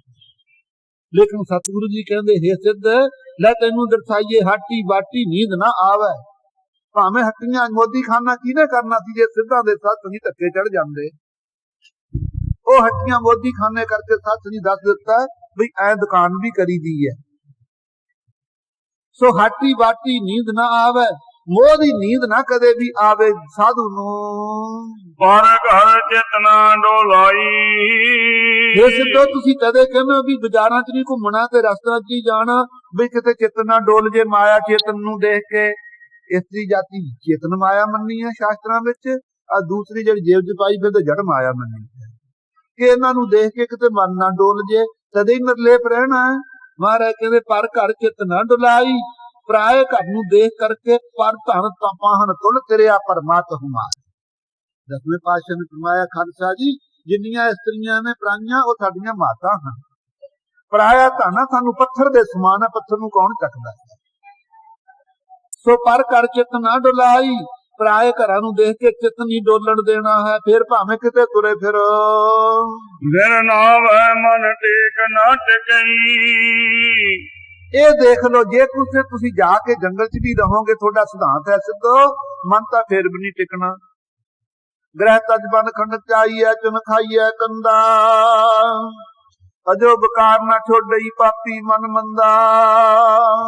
ਘਰ ਨੂੰ ਛੱਡ ਕੇ ਸੱਚ ਜੰਗਲ 'ਚ ਚਲੇ ਜਾਈਏ, ਕੰਦ ਮੂਲ ਚੱਕ ਆ ਕੇ ਚੁਣ ਕੇ ਖਾਣ ਲੱਗ ਜਾਈਏ, ਪਰ ਮਨ ਤਾਂ ਫੇਰ ਵੀ ਸਤ ਸੰਗੀ ਬੁਕਾਰੀ ਗਿਆ, ਬੁਕਾਰ ਨਹੀਂ ਤਿਆਗਦਾ। ਐਸੇ ਸਤ ਸੰਗੀ ਬੁਕਾਰਾਂ ਤੋਂ ਬਚਣ ਵਾਸਤੇ ਮਨ ਦੇ ਸਤਿਗੁਰਾਂ ਨੇ ਆ ਸੰਗਤ ਰਚੀ ਹੈ। ਦੇਖ ਪਰਾਈਆਂ ਚੰਗੀਆਂ ਮਾਮਾ ਭੈਣਾਂ ਧੀਆਂ ਜਾਣੇ। ਸੋ ਆਪ ਜੀ ਕਹਿੰਦੇ ਆ ਬਿਨ ਨਾਵੇ ਮਨ ਟੇਕ ਨਾ ਟਿਕਈ। ਭਾਵੇਂ ਕਿੰਨੇ ਯੋਗ ਸਾਧਨ ਕਰ ਲਿਓ ਸਿੱਧੋ, ਬਿਨਾਂ ਵਾਹਿਗੁਰੂ ਦੇ ਨਾਮ ਤੋਂ ਮਨ ਨੇ ਟਿਕਾਣੇ ਤੇ ਟਿਕਣਾ ਨਹੀਂ ਹੈ। ਨਾਮ ਦੀ ਟੇਕ ਤੋਂ ਓਟ ਤੋਂ ਬਿਨਾਂ ਮਨ ਨਾ ਟਿਕਈ। ਮਨ ਨੇ ਟਿਕਣਾ ਨਹੀਂ ਹੈ। ਅਰਥ ਕਥਾ ਉਹ ਨਹੀਂ ਕਹਿੰਦੇ ਹੈ ਜਿਹੜੀ ਲੋਲ ਇੱਕ ਵੀ ਸਤ ਸੰਗਤ ਜੀ ਅੱਖਰ ਅਰਥ ਕਰਨ ਤੋਂ ਬਿਨਾਂ ਨਾ ਰਹੇ। ਜੇ ਕੋਈ ਗੁਰਮੁਖ ਤਿਆਰ ਬਰਤਿਆਰ ਸਿੰਘ ਸਾਰੀ ਕਥਾ ਗੁਰਬਾਣੀ ਦੀ ਸੁਣ ਲਵੇ, ਖਾਲਸਾ ਜੀ ਮੁੜ ਕੇ ਜਨਮ ਨਹੀਂ ਹੈ, ਇਦੋਂ ਵੱਡਾ ਹੋਰ ਦੱਸੋ ਲਾਭ। ਐਵੇਂ ਨਹੀਂ ਸੰਪਰਦਾਵਾਂ ਟਕਸਾਲਾਂ ਚਲੀਆਂ ਆ ਰਹੀਆਂ ਆਦਿ ਕਾਲ ਤੋਂ। ਗੁਰੂ ਗੋਬਿੰਦ ਸਿੰਘ ਸਾਹਿਬ ਦੀ ਕਿਰਪਾ ਦਾ ਸਦਕਾ ਮਹਾਰਾਜ ਕਿਰਪਾ ਕਰੇ। ਆਹ ਹਨੇਰੀਆਂ ਚੱਲ ਰਹੀਆਂ, ਇਹਨਾਂ ਹਨੇਰੀਆਂ ਸਾਧ ਸੰਗਤ ਜੀ ਸਾਰੇ ਆਪਾਂ ਬੌਂਦਲੇ ਪਏ। ਇਹ ਟਕਸਾਲਾਂ ਸਾਡੀਆਂ ਜੜ ਹਨ। ਜੇ ਉਵੇਂ ਜਿਵੇਂ ਸਾਧ ਸੰਗਤ ਜੀ ਕਾਇਮ ਰਹਿਣਗੀਆਂ, ਆਪਾਂ ਨੂੰ ਕੋਈ ਪ੍ਰਵਾਹ ਨਹੀਂ। ਤਿਆਰ ਬਰਤਿਆਰ ਸਿੰਘ ਹੋਣ, ਭਾਵੇਂ ਦੋ ਚਾਰ ਹੀ ਆਪਾਂ ਰਹਿ ਜਾਈਏ, ਕੋਈ ਪ੍ਰਵਾਹ ਨਹੀਂ। ਜਿਸ ਵੇਲੇ ਦਸਵੇਂ ਪਾਤਸ਼ਾਹ ਨੇ ਸਾਧ ਸੰਗਤ ਜੀ ਚਮਕੌਰ ਸਾਹਿਬ ਤੋਂ ਪੰਜਾਂ ਪਿਆਰਿਆਂ ਦੇ ਹੁਕਮ ਅਨੁਸਾਰ ਨਿਕਲਣਾ ਕੀਤਾ, ਪੰਜਾਂ ਪਿਆਰਿਆਂ ਨੇ ਕੀ ਕਿਹਾ ਸੀ, ਮਹਾਰਾਜ ਜੀ ਸਾਡੇ ਵਰਗੇ ਸਿੰਘ ਤੁਸੀਂ ਅਨੇਕਾਂ ਹੋਰ ਕਾਇਮ ਕਰ ਲਓਗੇ, ਪਰ ਤੁਸੀਂ ਨਹੀਂ ਮਹਾਰਾਜ ਸਾਨੂੰ ਲੱਭਣ, ਕਿਰਪਾ ਕਰੋ। ਉਸ ਵੇਲੇ ਖਾਲਸੇ ਨੂੰ ਗੁਰਤਾ ਗੱਦੀ ਦੇ ਕੇ ਗੁਰੂ ਗੋਬਿੰਦ ਸਿੰਘ ਸਾਹਿਬ ਜੀ ਨੇ ਖਾਲਸਾ ਜੀ ਆਗਿਆ ਮੰਨਦੇ ਹੋਏ ਚਮਕੌਰ ਸਾਹਿਬ ਦੀ ਕੜੀ ਦਾ ਤਿਆਗ ਕੀਤਾ ਸੀ। ਨਹੀਂ ਥੂਰ ਕੇ ਸਨਮੁਖ ਸੰਤੇ ਦਰ ਪੈ ਸਤੀ ਕੇ ਸੰਤੇ ਭਟੇ। ਸਨਮੁਖ ਹੋ ਕਰਕੇ ਸੂਰਮਾ ਕੀ ਸਾਧ ਸੰਗੀ ਜੰਗ ਤੋਂ ਕਦੇ ਡਰਿਆ ਕਰਦਾ ਹੈ। ਖਾਲਸੇ ਦਾ ਹੁਕਮ ਸਿਰ ਮੱਥੇ ਤੇ ਮੰਨੇ। ਮਹਾਰਾਜ ਜੀ ਕਹਿੰਦੇ ਖਾਲਸਾ ਜੀ ਤੁਹਾਡੀ ਆਗਿਆ ਮੰਨ ਕੇ ਅਸੀਂ ਅਨੰਦਪੁਰ ਸਾਹਿਬ ਤੇ ਆਗਿਆ ਸੀ, ਤੁਹਾਡਾ ਹੁਕਮ ਮੰਨ ਕੇ ਅਸੀਂ ਚਮਕੌਰ ਸਾਹਿਬ ਦੀ ਗੜੀ ਨੂੰ ਤਿਆਗ ਦਿੱਤਾ। ਸਾਧ ਸੰਗਤ ਜੀ ਇਸ ਕਰਕੇ ਮਹਾਰਾਜ ਕਿਰਪਾ ਕਰੇ ਇਹ ਜਿਹੜੀਆਂ ਟਕਸਾਲਾਂ ਨੇ ਉਵੇਂ ਬਣੀਆਂ ਰਹਿਣ। ਜਿਹੜੇ ਅੱਜ ਕੱਲ੍ਹ ਭਾਦੋ ਦੀਆਂ ਖੁੰਬਾਂ ਵਾਂਗੂ ਨਵੇਂ ਸਾਡੇ ਵਿਦਵਾਨ ਪੈਦਾ ਹੁੰਦੇ, ਕੋਈ ਬਿੰਦੀਆਂ ਲਾਉਂਦਾ, ਕੋਈ ਅਧਕ ਲਾਉਂਦਾ, ਕੋਈ ਹਟਾਉਂਦਾ, ਭੋਲੇ ਭਾਲੇ ਲੋਕਾਂ ਨੂੰ ਸਾਧ ਸੰਗਤ ਭਰਮ ਚ ਪਾਉਂਦੇ, ਇਹ ਪਾਪ ਹੈ। ਜੇ ਕੋਈ ਸਾਧ ਸੰਗਤ ਕਿਸੇ ਨੂੰ ਸੰਗਤ ਚ ਬੈਠ ਕਰਕੇ ਗੁਰੂ ਨਾਨਕ ਦੇਵ ਜੀ ਦੇ ਸਿਧਾਂਤ ਤੋਂ ਆਪਣੀ ਬੁੱਧੀ ਦੀ ਸਿਆਣਪ ਨਵੀਂ ਕੋਈ ਜੁਗਤੀ ਕੱਢ ਕੇ ਲਿਆ ਕੇ ਸੰਗਤ ਨੂੰ ਦੂਜੇ ਪਾਸੇ ਲਾਊ ਨਾ, ਇਦੋਂ ਵੱਡਾ ਪਾਪ ਕੋਈ ਨਹੀਂ ਹੈ। ਅੰਮ੍ਰਿਤਮਈ ਬਾਣੀ, ਇਹ ਬਾਣੀ ਮਹਾਪੁਰਖ ਕੀ ਨਿਜ ਕਰ ਬਾਸਾ ਹੋਏ। ਇਹ ਬਾਣੀ ਮਹਾਪੁਰਖ ਅਕਾਲ ਪੁਰਖ ਅੰਤਰਜਾਮੀ ਗੁਰੂ ਨਾਨਕ ਦੇਵ ਸਾਹਿਬ ਜੀ ਦੀ ਹੈ। ਇਸ ਨੂੰ ਮਹਾਪੁਰਖ ਹੀ ਵਿਚਾਰ ਸਕਦਾ, ਦੂਸਰਾ ਨਹੀਂ ਵਿਚਾਰ ਸਕਦਾ। ਕੀ ਇਹਦੇ ਚ ਹੰਗਤਾ ਆ ਗਈ? ਮੈਂ ਆਪਣੇ ਆਪ ਨੂੰ ਕਹਿ ਲਿਆ ਮਹਾਂਪੁਰਖ ਨਹੀਂ, ਮਹਾਂਪੁਰਖ ਬ੍ਰਹਮ ਗਿਆਨੀ ਨੂੰ ਕਹੇ। ਇਸ ਘਰ ਵਿੱਚ ਬੜੇ ਬ੍ਰਹਮ ਗਿਆਨੀ ਹੋਏ ਜਿਨ੍ਹਾਂ ਨੇ ਸੰਪਰਦਾਇਕ ਸਥਾਨਾਂ ਦੇ ਉੱਤੇ ਸਤਸੰਗੀ ਪਹਿਰਾ ਦਿੱਤਾ। ਜੋ ਉਹਨਾਂ ਨੇ ਸਤਸੰਗੀ ਅੱਖਰ ਗੁਰਮੁਖਾਂ ਨੇ ਪੜ੍ਹਾਏ, ਉਹਨਾਂ ਨੂੰ ਪੁਨः ਵਿਚਾਰਨਾ ਹੀ ਬੰਦਗੀ ਭਗਤੀ ਹੈ। ਸਾਖੀਆਂ ਦਾ ਨਾਂ ਭਗਤੀ ਨਹੀਂ। ਚੁਟਕਲੇ ਸੁਣ ਲੈਣੇ, ਸੁਣਾ ਲੈਣੇ, ਹੁਣੇ ਹੱਸਣ ਲੱਗ ਜਾਾਂਗੇ ਸਾਰੇ ਜਣੇ, ਬੜੀ ਵਧੀਆ ਕਥਾ, ਬੜੀ ਵਧੀਆ ਕਥਾ। ਨਾ ਪਾਸਾ ਸੰਗਤ ਜੀ, ਇਹ ਵਿਚਾਰ ਨਹੀਂ ਆਪਾਂ, ਮਨ ਤੋਂ ਅੱਗੇ ਹੀ ਚੰਚਲ। ਹਮੇਸ਼ਾ ਵਾਸਤੇ ਸਤ ਸੰਗਤ ਜੀ ਕੋਈ ਵੀ ਇੱਕ ਅੱਖਰ ਵੀ ਅਰਥ ਤੋਂ ਨਾ ਰਹੇ। ਇੱਕ ਰਸ ਗੁਰਸਿੱਖ ਤਿਆਰ ਬਰਤਿਆਰ ਗੁਰਬਾਣੀ ਦੇ ਅਰਥਾਂ ਨੂੰ ਸੁਣੇ, ਕਦੇ ਵੀ ਗੁਰਬਾਣੀ ਨੂੰ ਪੁਸਤਕ ਨਾ ਸਮਝੇ,